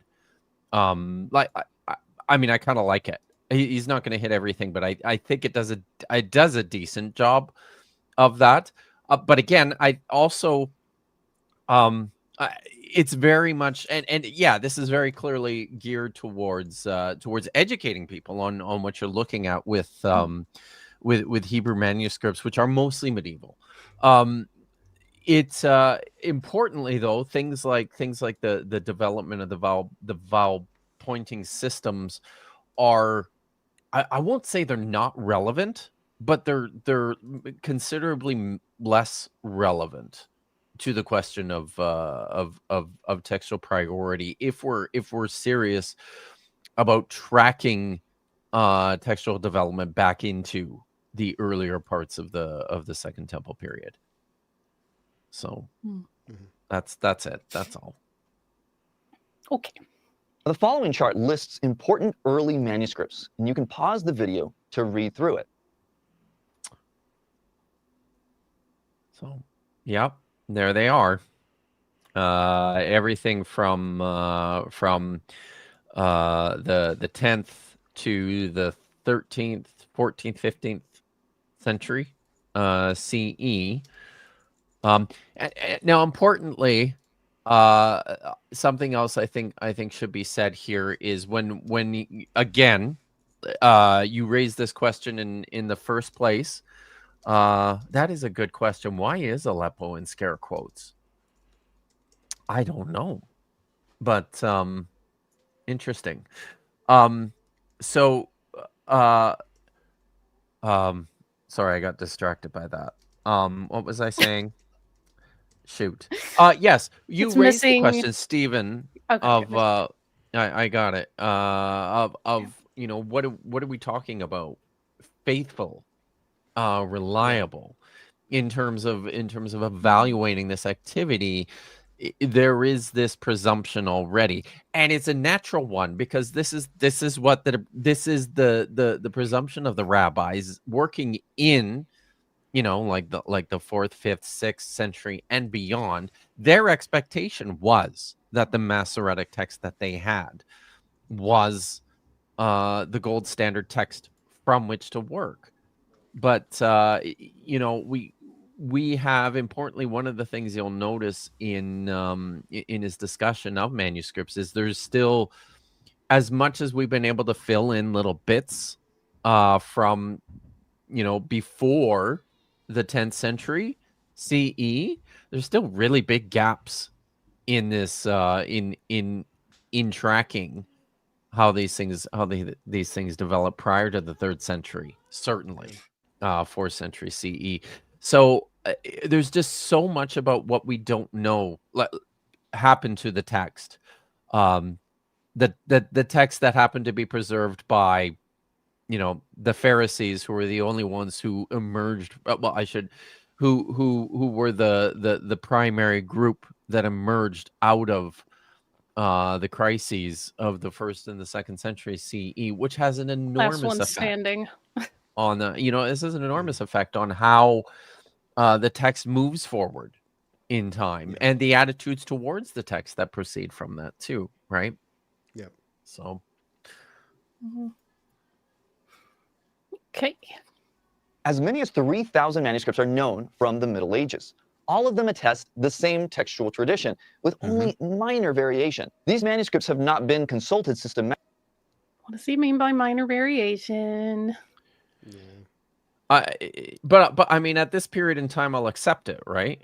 Because it's you're dealing with manuscripts that are proceeding from a pretty fastidious set of scribal practices that we actually observe at work. So in that sense, I will say that, and this is something that I feel it often important to emphasize and point out to people, that there's no question that by the time the Masoretes are working with manuscripts starting in the 6th century CE, these do look dramatically different in terms of the scribal practices that are used as compared to what is actually happening in the late Second Temple period in the manuscripts that we have. We can't retroject what the Masoretes are doing back then. Yeah. So I do appreciate that he's making this point as a qualification because it allows me to say that, right? It allows me to say what the Masoretes are doing is not the same thing as what people were doing in the late Second Temple period prior to the destruction of the temple and the Second Jewish Revolt. It just isn't. Selah. Since Kennicott and de Rossi analyzed them in the 18th century. And that's a fascinating story in and of itself for another time. Now, as we saw in previous videos, before 1900, we had no Hebrew manuscripts prior to the Masoretes around 1000 AD. And two discoveries changed all this. And we are just beginning to evaluate the new materials. And these were, number one, the text from the Judean desert, which we'll cover at length in a future video, and number two, the Cairo-Geniza fragments. Now, at this point, we can also mention 8. When was all the stuff at Elephantine all the brought into common? Yeah. With no biblical texts in them. Yeah. I mean, composed in the 5th century like and 100 then years ago. Discovered. Yeah. When were they discovered? I think about 100 years ago. Somebody in the chat probably knows. 5th century BC. I try to bring some of that up because, again, this is one of those other things where there was one right way to do everything, and people that didn't do it that way were just nah. But when you look discovered at in 1893 with excavations 150 continuing until 1910. Okay. But it's like you read correspondence between that community and the one in like Judea, and you're like, they don't seem to have a problem with people doing whatever they were doing down there. So yeah. They sure didn't package up a copy of Nehemiah's Torah and send it along. This is the OG. Keep it safe for the people in Elephantini. Now copy this exactly. Like, they were just like, "Hey, what's up, cousins down there? What's going on?" It's like, "Well, stuff's kind of rough. How about you?" Yeah, same. Manuscripts from the 3rd to 7th centuries, which I'll put on the screen so you can pause it. So, yep. I should add these to my timeline. That's a good idea, actually. You should. Before I hand it over to Emmanuel Tove for as my legacy. Yes. Excellent. All right. These witnesses cast enormous light on the early history of the Masoretic text. Now, at this point in Gentry's article, he discusses the ancient versions of the Hebrew Bible like the Septuagint and the Samaritan Pentateuch. But since we covered these in the first video, we'll skip this section, but you can benefit from it if you read the original article. The discovery of the Dead Sea Scrolls has highlighted the fact that before the 2nd century AD, differences are attested between our earliest preserved copies of the text, as well as between the parent texts of the earliest translations. What are these differences like, and what do they tell us about the history of the transmission of the text? We can classify our earliest witnesses to the text according to 2 types: manuscripts or translations that represent a simple, straightforward copying and transmitting of the text exactly and precisely as received, and 2, manuscripts and translations that represent scribes revising and updating the text to make it relevant and understood to the current circumstances or generation. James A. Sanders labels the former the repetition factor and the latter the resignification factor. I wonder how he figures the Targumim into this. Like he does talk about the those. Second category. Talks about it. Yeah. So, but they would definitely. I mean, they. Well, I mean, I guess it would depend on which one. Yeah, and exactly right. Yeah. Simone, now, and this goes back again.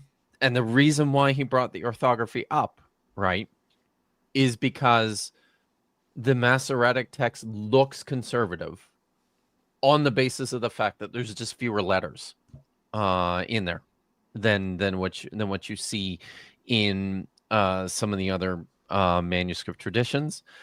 But again, I'm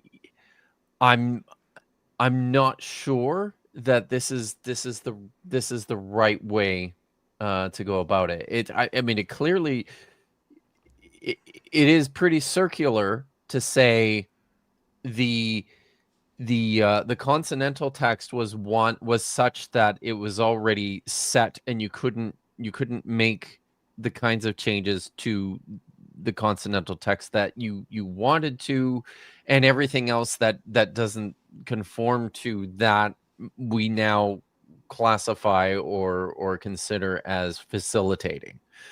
You know, it is, yeah, it is begging the question. Yeah, this is what I was laughing at. Christians inventing their own versions of the Tanaim and Amoraim, and then clarifying for the audience that Tana's repeating, like the early repeaters, and the Amoraim are the explainers. And I'm like, yeah, that's true. That's fun. Yeah. Also, again, the Elephantine Papyrus calls God's consort Anat Yahu the same one as Baladad. So, yeah, when you're writing back and forth and it's like, hey, check out the definite right way to do stuff. Yeah, okay, we're just going to like talk about God's wife for a while. Is that fine? Yeah, whatever. Come on. I want to be on the fly on the wall during those eras, man. Such a classification is extremely helpful in evaluating the apparent chaos in the witnesses. Andrew Teeter uses the terms conservative and facilitating to describe the two types of approaches taken by copyists and translators. Allow me to quote his description of the evidence. The evidence from the period demonstrates a general distinction between two scribal models defined by the effort either to produce an exact copy, the primary goal being fidelity to the letter, or to produce a copy which facilitates understanding, the primary goal being readability or comprehension of meaning, a goal which authorizes a certain latitude with regard to textual intervention, above all in matters of linguistic updating and interpretive expansion. A spectrum of manuscripts produced by both models coexisted in Palestine in the late Second Temple period. Both were in widespread use, demonstrated on the one hand by the broad attestation of exact or conservative manuscripts among the discoveries at various sites in the Judean desert, including Qumran, and on the other hand by the facilitating texts represented by the Samaritan Pentateuch, the Septuagint, other scriptural manuscripts and citations within the literature of the Dead Sea Scrolls, by the forelogin of several rewritten Bible compositions, by various New Testament attestations, as well as by a variety of echoes in rabbinic tradition. At this point, I want to insert Man! Put some respect on Jubilee's name. That's doing a lot of stuff, and that's on my mind because I'm in a class on Jubilees right now, and it's very much doing similar things to the Book of First Enoch, which he doesn't include here. Give that book its flowers. Well, in the etc. Yeah, it is. And this is... Man, come on. They quoted almost directly from First Enoch in like what, Jude or whatever, and it's like, come on, man, you could have at least put it in there, because half the Christians don't know where that comes from, and the other half are like, oh, we can get bonus download like DLC material about the truth of the world just by reading First Enoch. It's not canon, but it totally has DLC in it. I'm like, come on, just make it the cool books that they were. If you don't read anything else, some of this apocalyptic literature and Second Temple literature is just really cool for the way that it riffs on the narratives that we have preserved. And, you know, Jubilees has a lot more named women characters in it, which, damn it, the freaking text that we have should have done. There you go. If you've watched any of my series on the Dead Sea Scrolls, one of the things that I talk a little bit about is how much the categories that were used to classify all the literature in the first place, as necessary as they were, just because, you know, you work from what you know to what you don't know. Excuse me, how much they have, I think, performed a disservice to the study of the literature beyond that. Working from what they knew to what they didn't know, they were, you know, the first scholars were able to recognize right away copies of biblical texts, right? So that was a category, biblical texts. Anything else that wasn't Bible just got thrown into the other grouping, non-biblical texts, which includes things that we already also knew about, like the Book of Jubilees, like the Book of Enoch. And then, you know, beyond that, they've got other things like sectarian texts and non-sectarian texts. This grouping of so-called rewritten Bible, which is in many ways one of the things that I talk about in the first book that I wrote, one of the things that I point out in the first chapter is that we should only be talking about this category, so-called rewritten Bible. I feel pretty strongly should be based on some sort of textual appraisal, the reuse of an identifiable text prior to it. So much of what constitutes quote unquote rewritten Bible are more like pastiches or major expansions on ideas or tropes evidenced through the biblical text, but you can't tie them in a textual way that you can like say. I would say that there's certainly significant portions of the Book of Jubilees that are rewritten Bible, because they literally have a copy of the Book of Genesis in front of them that they are pulling text out of and supplementing it. But that is certainly not what's happening in the Genesis Apocryphon, which is just, kind of like this stuff is out there, it's in the air, it's we have these stories, it's very, very free form. Is that rewritten Bible? I don't like it as much for that. I think there's something different going on rewritten there. Bible? Yeah, see, this is I would push it more in that direction, right? Well, but one thing that I'm getting a little ahead, but when we get to it, he's going to say, he's restating what Gentry says, is that facilitating texts, which I think rewritten Bibles would fall under that category, presuppose that there is a standard, and then they reach from there to, and the standard is the Proto-Masoretic Text. Right.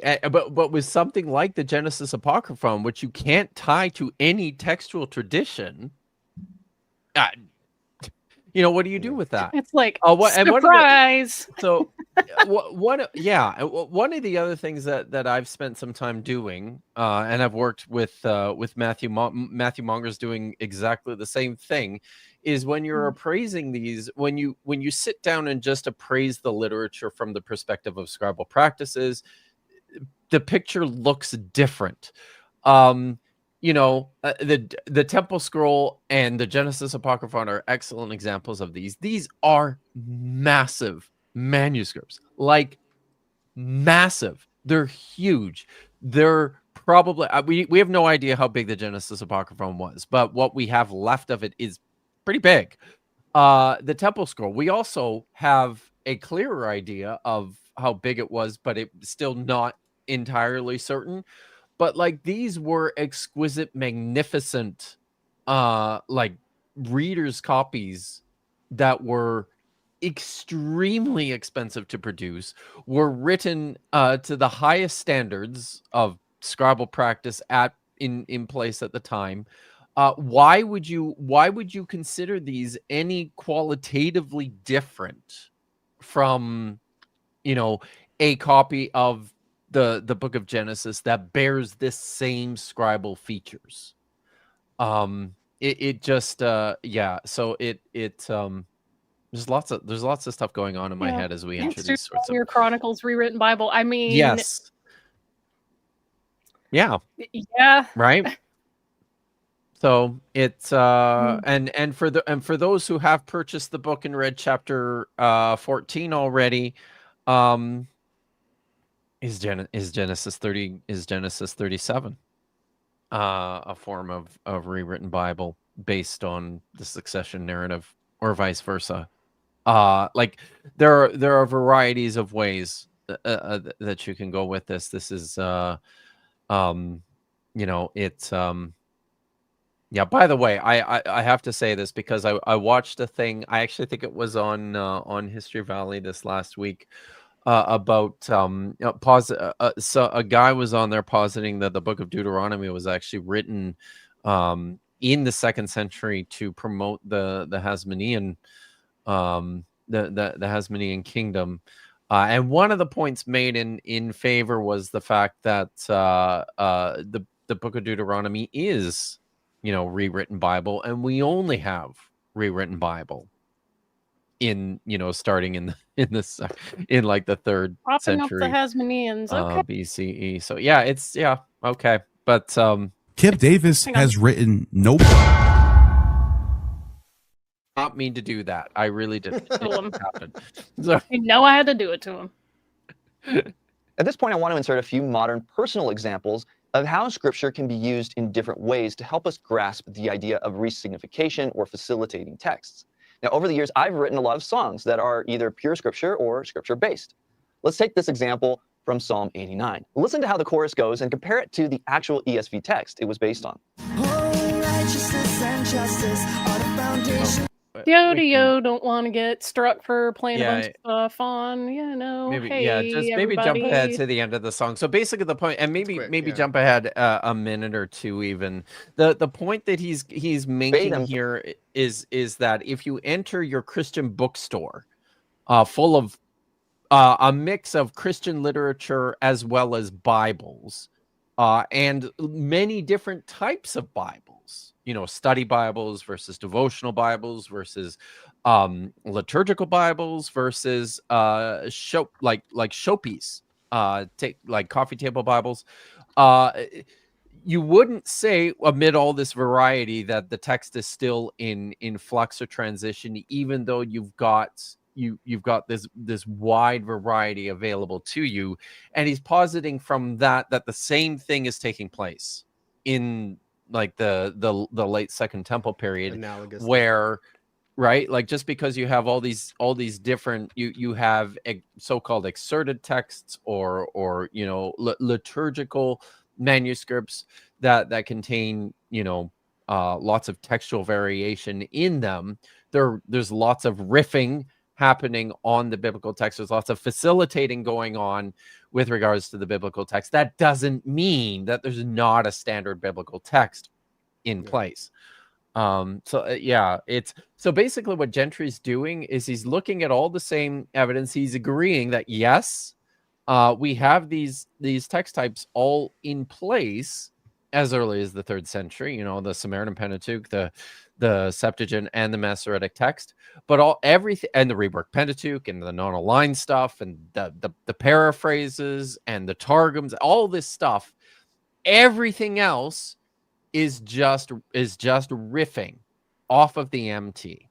The MT is at the center of it all, and everything's just expansive beyond that. And everybody within the period understood that. And those are some big claims.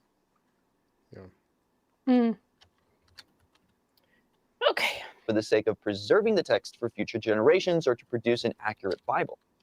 1,000 years from now, a scholar might look at my song and say, oh my goodness, this is proof that the canonical... Man, I just retract everything I said about giving him credit for using video game footage. What is this AI slop nonsense? This clinker abomination, tech heresy. Text had not yet been established in 2024. There was still great fluidity in what was perceived as... Like, he could have just asked his teacher to take a selfie and just done some Photoshop on it. You didn't have to do this. But it's a very specific prompt, right? A third of Bible scholars look like this surprised anyway. old man in disco outfit with headphones. on the Star Trek set. On the Star Trek bridge, I guess. Yeah. All right. God, I slap so much. I hate it. I know you do. So authoritative scripture. I'm one of the Mujahideen in the Butlerian Jihad, okay? AI must go. It must be destroyed. That it must be coming from a source text very different from the Masoretic text. But that scholar would be dead wrong because he doesn't realize that there are many creative uses of scripture for liturgical purposes and teaching and much more. Moreover, some of my other songs combine verses from different books of the Bible into one place, creating a kind of scriptural potpourri. Another simple example of scripture use that could be called resignification is my book, Praying the Bible Together, which turns passages of scripture into prayers. A lot of changes to the original text had to be made. So here's a short example from just 2 verses. Have mercy on us, for we have plowed iniquity. We have reaped injustice. We have eaten the fruit of lies. We have bro's just reverse engineering Jewish liturgy at this point. Like, you know what? It's fine. I'm glad that they stay in their playground for the most part. We have enough of our stuff being stolen. Just do it. It's fine. Trust it in our own way. Do not destroy us. Now notice how the same 2 verses are molded into a much shorter passage as a prayer. This isn't because it's an attempt to adulterate, deceive, or rewrite Scripture. No. Rather, it's simply an effort to facilitate the spiritual discipline of praying the Bible. I really don't like that. Which word? And that's the word deceive here. Deceive, yeah. Yeah. And to be fair, he's saying no, that's not what's going on. But I think that just stemming from the presumption that anytime you make changes to the text, and in many ways there's an apologetic at work here for the priority of the Masoretic text by suggesting that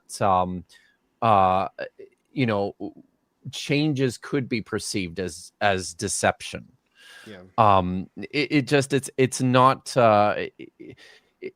not helpful for understanding anything about scribal practices in the late Second Temple period, and in terms of the transmission of the biblical literature at this period at this time either. So changes were nobody understood these changes as somehow hoodwinking the audience into this was very much about communities adapting literature into forms that were most suitable for their own purposes, the purposes of their readers and their audiences and their communities. That's why the text changed, and the text is not bound at this. That's the other thing too.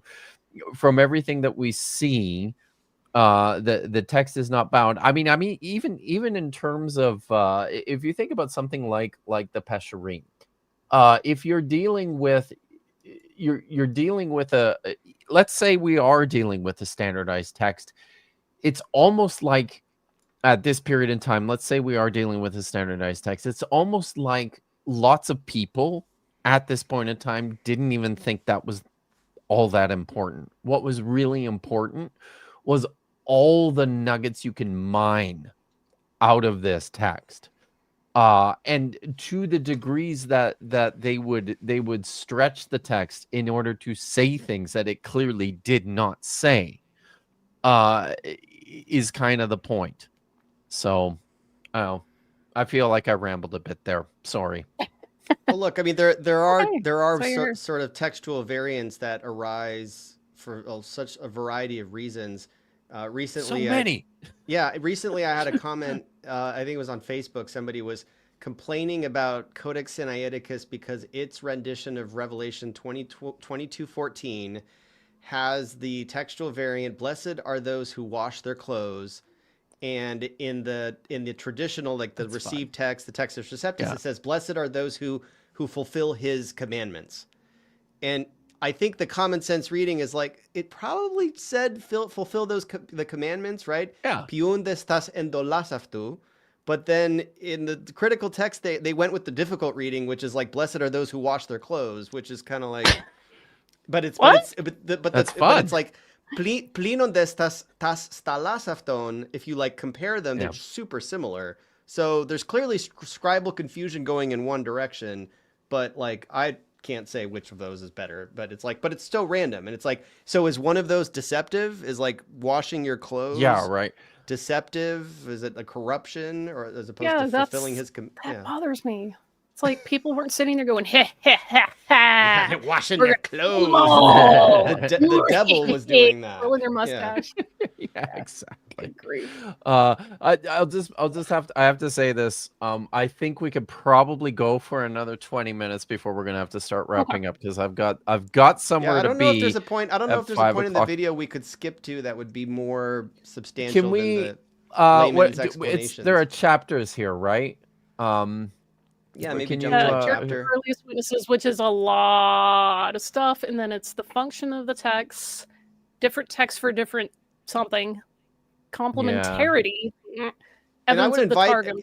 I have links to this video and the articles and everything on the Cross Bible. I don't know how much you put. I sent it to Kip as well to put in this description. So links in the description for people that want to dig into this stuff. Yeah. Yeah. So is there I don't know, maybe I mean I've got some things that I can say more generally about some of the elements of his presentation. I'm just trying to think here. Where does he talk about the Psalms as the evidence for the priority of the Masoretic text? Because I think there's something here which is interesting that I'd like to point out. Let me look in this. Can you I can look pull in the that transcript. up? Probably right here. Yeah, so right here. Just press play here. Let's go here. Yeah. First, an example of a conservative or repetition approach, which copies the parent text exactly and precisely in every way, is the Masada Psalm scroll from the last third of the 1st century BC. The Masada Psalm scroll has a precise format and layout. As we all know, the Book of Psalms is written in poetry, and Hebrew poetry is based on couplets of parallel lines, and each column of this scroll has approximately 29 to 30 lines, and one couplet is placed on each line, with an appropriate space between the parallel lines of the couplet. Only about 10 of the manuscripts from the Judean desert are carefully laid out in this way. The one manuscript at Qumran, which most closely resembles the Masada Psalm scroll, is 4QPSB, although it has only half a couplet per line in the column of text, and it has only 16 to 17 lines per column compared to 29 to 30 lines in the Masada Psalm scroll. The format and text of 4QPSB are also not as close to the later MT as the Masada Psalm scroll. So the Masada Psalm scroll is a model scroll. We can compare the Masada Psalm scroll with both earlier and later traditions. First, its text agrees almost completely with the Aleppo Codex, and the divisions marked by the blank spaces and line breaks in the Masada Psalms agree very closely with the Masoretic terminal markers, accents, and pausal forms. The Aleppo Codex also employs a system of division by blank spaces, but this doesn't correspond well with meaningful breaks or the pattern in the Masada Psalm scroll. Do you want to talk about that at all? Which specifically? The break versus the interline break versus the paragraph break. Do you want to talk about that at all? Or? So with the Psalms, I have written an entire article about this, which is I'll be honest, this is part of why I wanted to talk about this, because I actually wrote a whole piece exploring what he's talking about here is the technical term for it among scholars is stichometric arrangement, where individual stikos in the parallel phrases that are used in Hebrew poetry are provided their own individual line. This isn't the only way to do it. There's other ways. Some other ways to do it. This is what I called this was a 1-to-1 format where each individual sticko gets its own line. I think he actually said that. There are some manuscripts where you have 2 individual stickos on the same line. Those are less common. He mentioned that there's 10 manuscripts or so from the Judean desert that preserve this format. He doesn't talk a lot about this, which I think is important. The whole point of my article, which I titled, let me get to the beginning: Structure, Stichometry, and Standardization, an analysis of scribal features in a selection of Dead Sea Psalm scroll. I think what he's doing is he's just looking at Psalms manuscripts when he's taking this into consideration as evidence for Masoretic priority. And I think it's important to point out what he's saying here is that this is an example of standardization, even insofar as the fact that the same breaks in the individual the way that each stikko is arranged in the Masada Psalms manuscript from probably 60 CE is identical to what you see in the Aleppo Codex, which suggests that, and we also have stichometrically arranged manuscripts prior to that in the Judean desert. Therefore, Masoretic priority, right? There's this standardized text in place. This is the evidence for it on this other level. Importantly, there are also manuscripts from the Judean desert that do not preserve this stichometric arrangement. We have manuscripts from the Judean desert which preserve a mix of stichometrically arranged material with what I would call prosaically arranged material, where you're just writing from the beginning of a column to the end of a column, just straight like you would a narrative text as opposed to a poetical text. I actually think you can track the development of this feature, stichometry, as a scribal feature through the Judean manuscripts, and it looks like it dates back to some time at the beginning of the first century BCE. It's interesting because the earliest Psalms manuscripts that we have do not exhibit any stichometric arrangement of any kind. What is also interesting is that there are other manuscripts that aren't Psalm scrolls.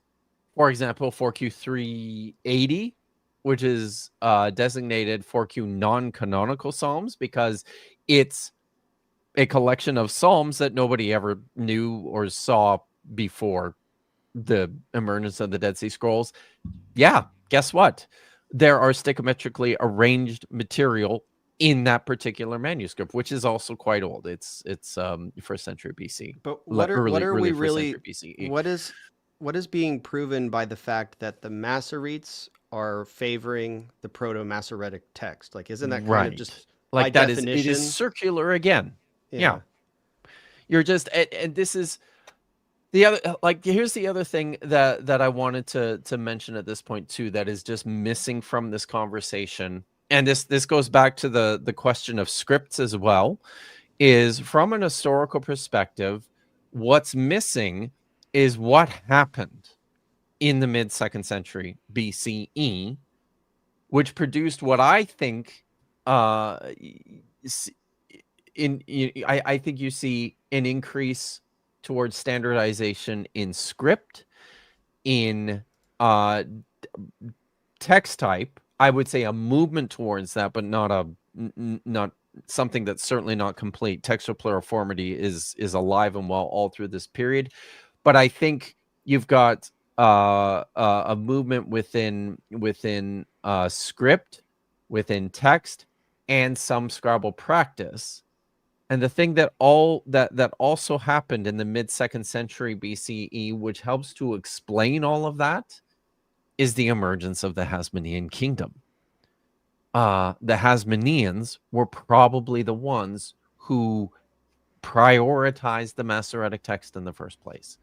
They're probably responsible for making it the most readily available text throughout Jewish communities, starting in the mid 2nd century, because this is essentially what we see is sort of a movement, an increase in Masoretic priority starting at that point, and prior to that, a much more a stronger tendency towards pluriformity. There's actually a lot of texts in the Judean desert which seem to align more closely to the Samaritan Pentateuch in the Judean desert examples that we have, which I don't think really works well in this model. He does mention at one point in this video, and it's mentioned in the article as well, the so-called Proto-Hebrew manuscripts in the Dead Sea Scrolls, which preserve the Torah. The Samaritan Pentateuch tradition is part of this is preserved in this Paleo-Hebrew script, right? Importantly, this is also something that emerged as part of this Hasmonean resurgence. One of the programs of the Hasmoneans was a revitalization. It was a nationalization. The whole program was geared towards conservatism of those old Hebrew, those old things that distinguish us as a distinctly, Jewish community, the Hebrew script. We're going to pick a text type and we're going to promote it. These sorts of things, right? This is probably where you start to see things like Torah manuscripts becoming more and more prevalent, where prior to that, it just wasn't there. Yes, Phoenician Abjad. The That's Phoenician exactly what I Abjad. mean. Yes. So I say Paleo Hebrew because whenever I say Hebrew, people get confused and they think about this, which is Aramaic. So it's all of this stuff is happening in the mid 2nd century, which contributes enormously to the question of textual priority. I think that is taking place at the same time. I don't know. What do you think, Stephen? This also gave me a thought. I want to run something by you. So yesterday I was like going through this article and going through some articles of Emmanuel Tove, and then this great article I sent you by John Schrenick. All of those are in the description, at least on my side. And I ran it all John Schrenick, by the way, also a Trinity Western University grad. Okay. So go ahead. Well, I made text files from the PDFs. I adopted the text files and I trained a custom GPT to basically be an adjudicator of the 3 positions and to give me an assessment of the falsifiability of the 2 theories. And this is its assessment, and I'm wondering if you would verify what this is ChatGPT, this isn't me. So it says Tove/Ulrich's view, like the mainstream hypothesis, is falsifiable in this way. If newly discovered scrolls overwhelmingly aligned only with Proto-MT, their theory would weaken. Tove explicitly allows for the possibility that pluriformity could be more limited than currently believed. Gentry's model, however, can always reclassify deviations as quote-unquote facilitating. Facilitation, yes. Yes, so it resists falsification unless he establishes criteria distinguishing true textual variation, meaning text types, from facilitation. He does not do this rigorously.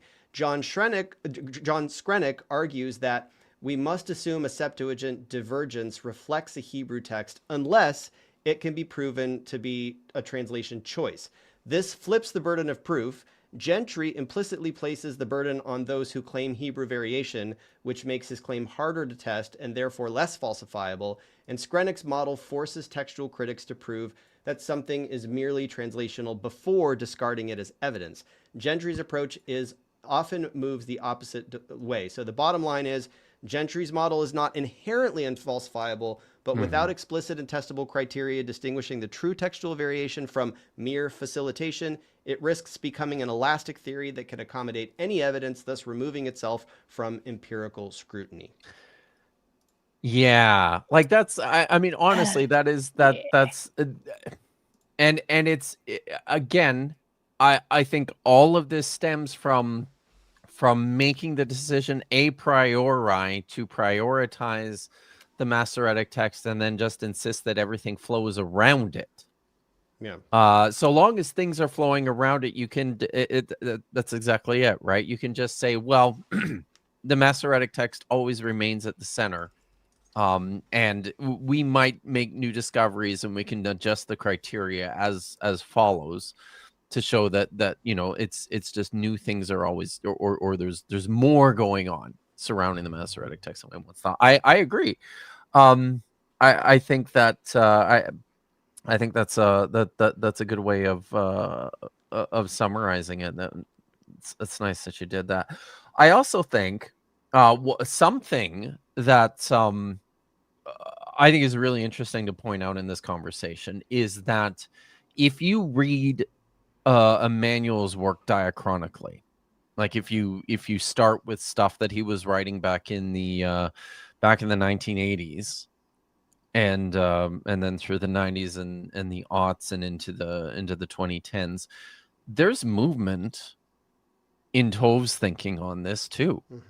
Tove in the early stages had had a so I think the easiest place to see this is in how the so-called reworked Pentateuch has evolved over the course of the last 30 years.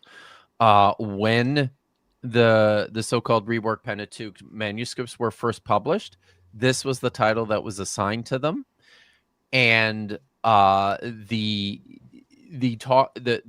conversation surrounding the manuscripts, and Tove was one of the editors of the RP material along with Sidney Wright Crawford, and they presented these as, again, manuscripts that were paraphrasing and harmonizing elements of the Torah, but we cannot classify them as a text type in their own right, just because they're a step too far outside of these more narrow confines. But now most scholars are sitting in the camp, including Emmanuel Tove and Sidney White Crawford, where RP, Reworked Pentateuch, is now kind of its own text type that most scholars view alongside, in conversation with, Septuagint, Samaritan Pentateuch, Masoretic Text. So I say that because I think it's important to point out that the fact that Tove has been actively moving in a direction as the evidence has become more clear and the data has become more clearly understood, I think is a testament to his method, and to the rigor behind his methodological approach to this. This is not perfect, of course. Skrenuk points that out in the article, and thank you for sharing that with me, by the way. Skrenuk points this out in the article that he wrote on this, right? Yeah. But like credit where credit is due. If we're going to pick a direction to go, I mean, I'm sticking with the guy who already has established falsifiability built into his model, and who has already made calculated changes within his own appraisal of the material on the basis of how these have been falsified. As opposed to the model where we have an a priori starting point based on this intuition. And everything circulates around that, and we adjust the definitions of that as we move forward. So, yeah.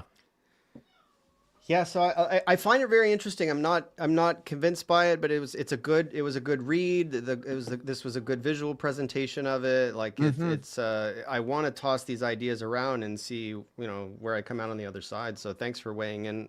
Thank you to you both for giving expert opinions on this, because obviously I have some blind spots. No, this was. I don't think you could call mine expert, but it's cool that you let me ramble. Definitely a valid perspective.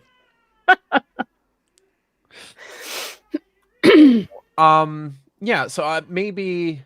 So I think we'll probably start to wrap things up here. If there are questions or comments that we didn't get to, we should probably bring some of those up. And I have some things that I'd like to announce for the channel as well. Couple things important coming up. So I will probably I'm revamping the Hebrew reading stream finally. Since Josh abandoned us a couple of months ago, we can no longer call it Kiryat Brit with Drs. Josh and Kip. So dare he have a family and teaching obligations? Yeah, it's true. I always get very sensitive when people make those choices ahead of my shit. It gets me here. So but because of that, because of Josh's selfish choices, I actually, we debuted last night for the first time Kiryat Brit with Dr. Kip and Friends. Proving I that had you do Jordan. in fact have friends. I have some. I have Plural. a few. So yes. So I have a collection of lovely people who are have agreed to come on periodically and regularly to read Hebrew with me on Thursday nights, including Vish, uh, uh, Dr. Dan McClellan, Dr. Jordan Jones from Bible and Archaeology, Rabbi Chana, the Rebel Rabbi, that Rebel Rabbi, Justin from Deconstruction Zone, Justin Sledge, Dr. Justin Sledge from Esoterica has agreed to come on and read with me. I'll probably be just adding people. I spoke to some of my colleagues, including Dr. Carmen Palmer from Stetson University in Florida, who has said that she'd be interesting in Justin coming and Sledge reading Hebrew. let me give him a cross Bible demo in SBL. Sweet. He stood for the whole That's thing, awesome. And he said for my Hebrew font problem, he was like, use, what do you say, Carta? Or there was a specific Hebrew font that he recommended. Nice. Well, hopefully that makes it easier on my eyes. Yeah. So I appreciate that. So that's in the process of change, but I may actually in the new year I'm toying with the idea of just moving to every Thursday night instead of every second Thursday night for the Hebrew reading stream. I enjoy it. The people who do tune in seem to enjoy it quite a bit. So so that's happening. I meant to make this announcement last week and it slipped my mind, but I was in conversation with Drs. Dan McClellan, Joshua Bowen, Matthew Monger, some other people when I was at SBL, and the plan is right now to bring the Diablo critics back, and that will happen probably in the spring. I think we're at best case scenario will be good to relaunch in March or April is my hope. Hopeful maybe it gets pushed back to May, but in 2026 the Diablo critics will be coming back. We're going to be shifting up the format for that a little bit, and I will be adding some more people to the roster for that show as well. So that's all stuff that's happening and I'm excited about. And then I guess I should also say that I have recorded the last audio file for the book, and we'll be editing that over the weekend. So look for the audio book to be available hopefully before Christmas. Certainly within the next week. I think we can get everything sorted out for that. So finally, I'm excited about that. Finally, drawing to a close here. And was there something else that I wanted to announce in that regard? I don't think so. I think that's it. So yeah, Stephen, thanks for coming and hanging out and watching and sharing this video with me and watching at least the first half with us, and for sharing with us about cross Bible. Everybody make sure that you make use of the promo code and go sign up. But yeah, anything you wanna finish up with? I'll drop one last Discord link in case people missed the first couple of times that I did it earlier. And yeah, I mean, thank you to everybody who's jumping in and getting on the platform.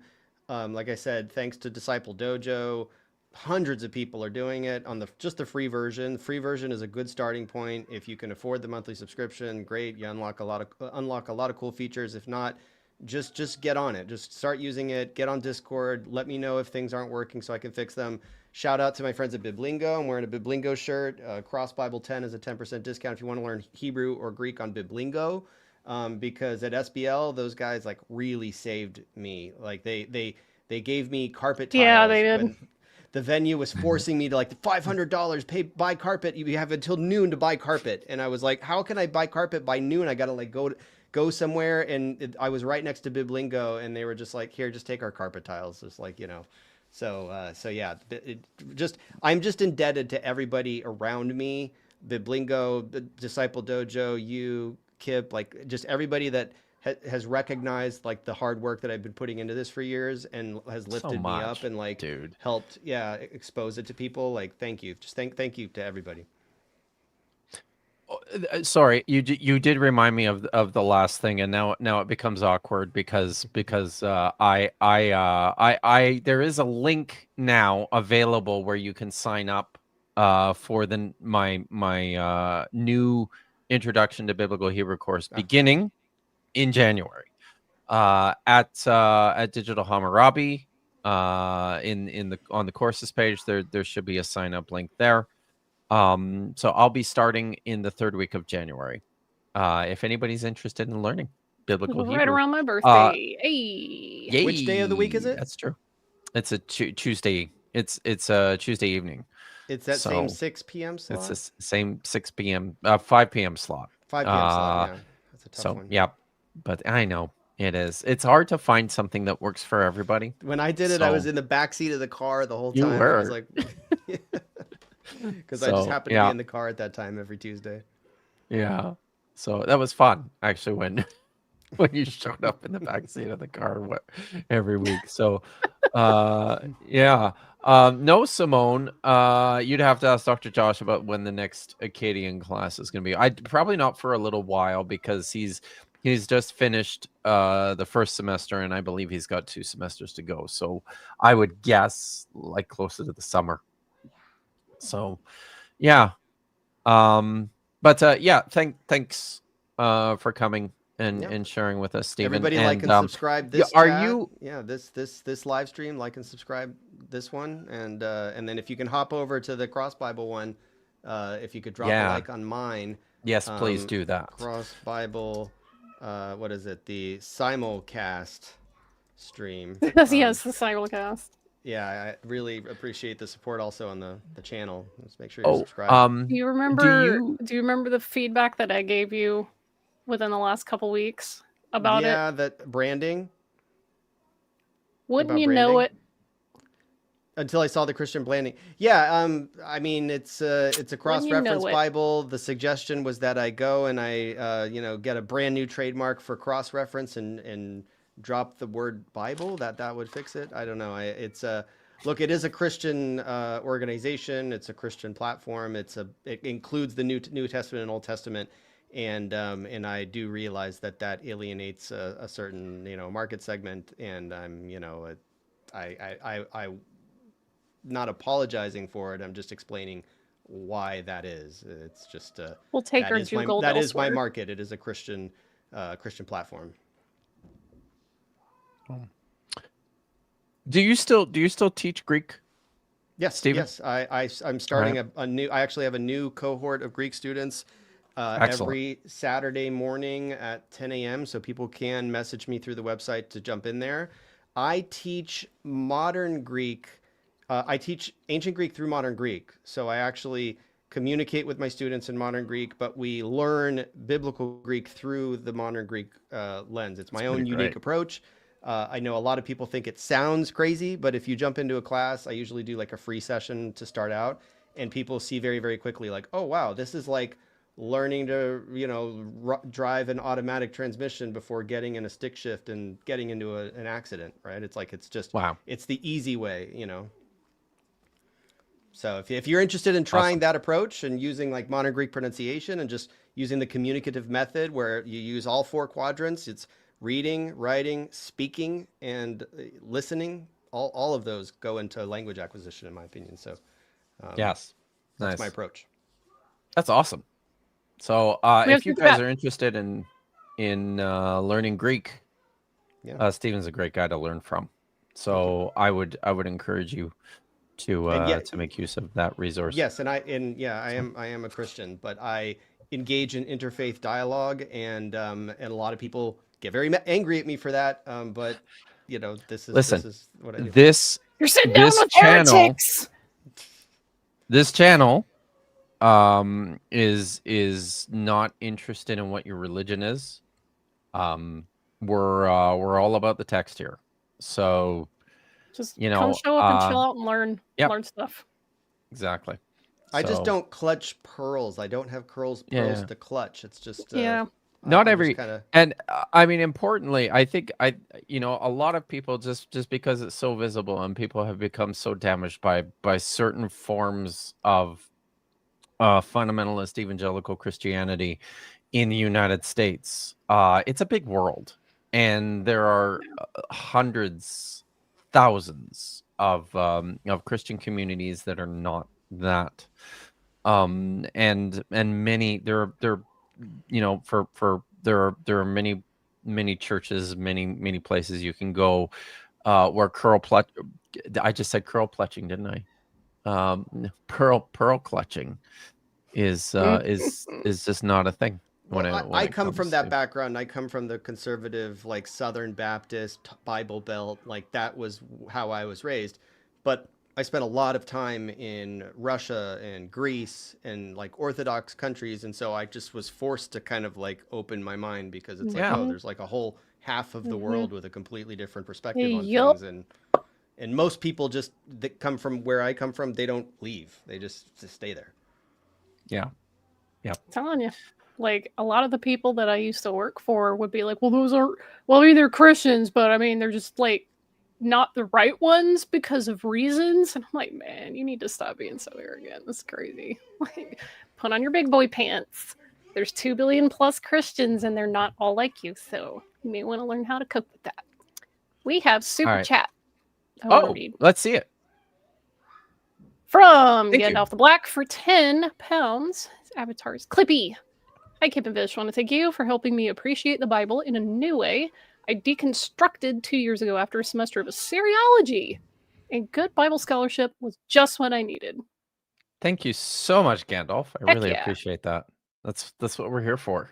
Learning is fun and awesome. To make this fascinating collection of texts as accessible as we possibly can. So in a responsible way. So I think we do need to hop off here. Vish and I are going to be on Dapper's channel tomorrow. I'm pretty sure. Yeah, we are. Yeah. So yes, I think yes. So you can see us there. Anything coming up, Stephen? I'm trying to do more consistent, regular live streams. So I'll do my Saturday morning is going to be my Greek class. So people are welcome to message me if they want to try that out. And then I'll probably be doing regular like Saturday afternoon live streams. So just make sure you're subscribed. But I have two paths. It's like you could do the YouTube subscription, the website subscription, or both. You know, like I have a lot of offerings for people. This is another thing is I highly recommend that people, especially Christians who engage with their texts on a regular basis, I highly recommend they learn Greek because then you can just read for yourself and you don't have to rely on other people to tell you what it says or to even translate it for you. You can just do that yourself in your living room or wherever. Exactly. It's true. It's very liberating. Looking at you, Michael Jones. That's another story for another day. Jim Bro who didn't speak Akkadian and took it as an insult that he didn't know.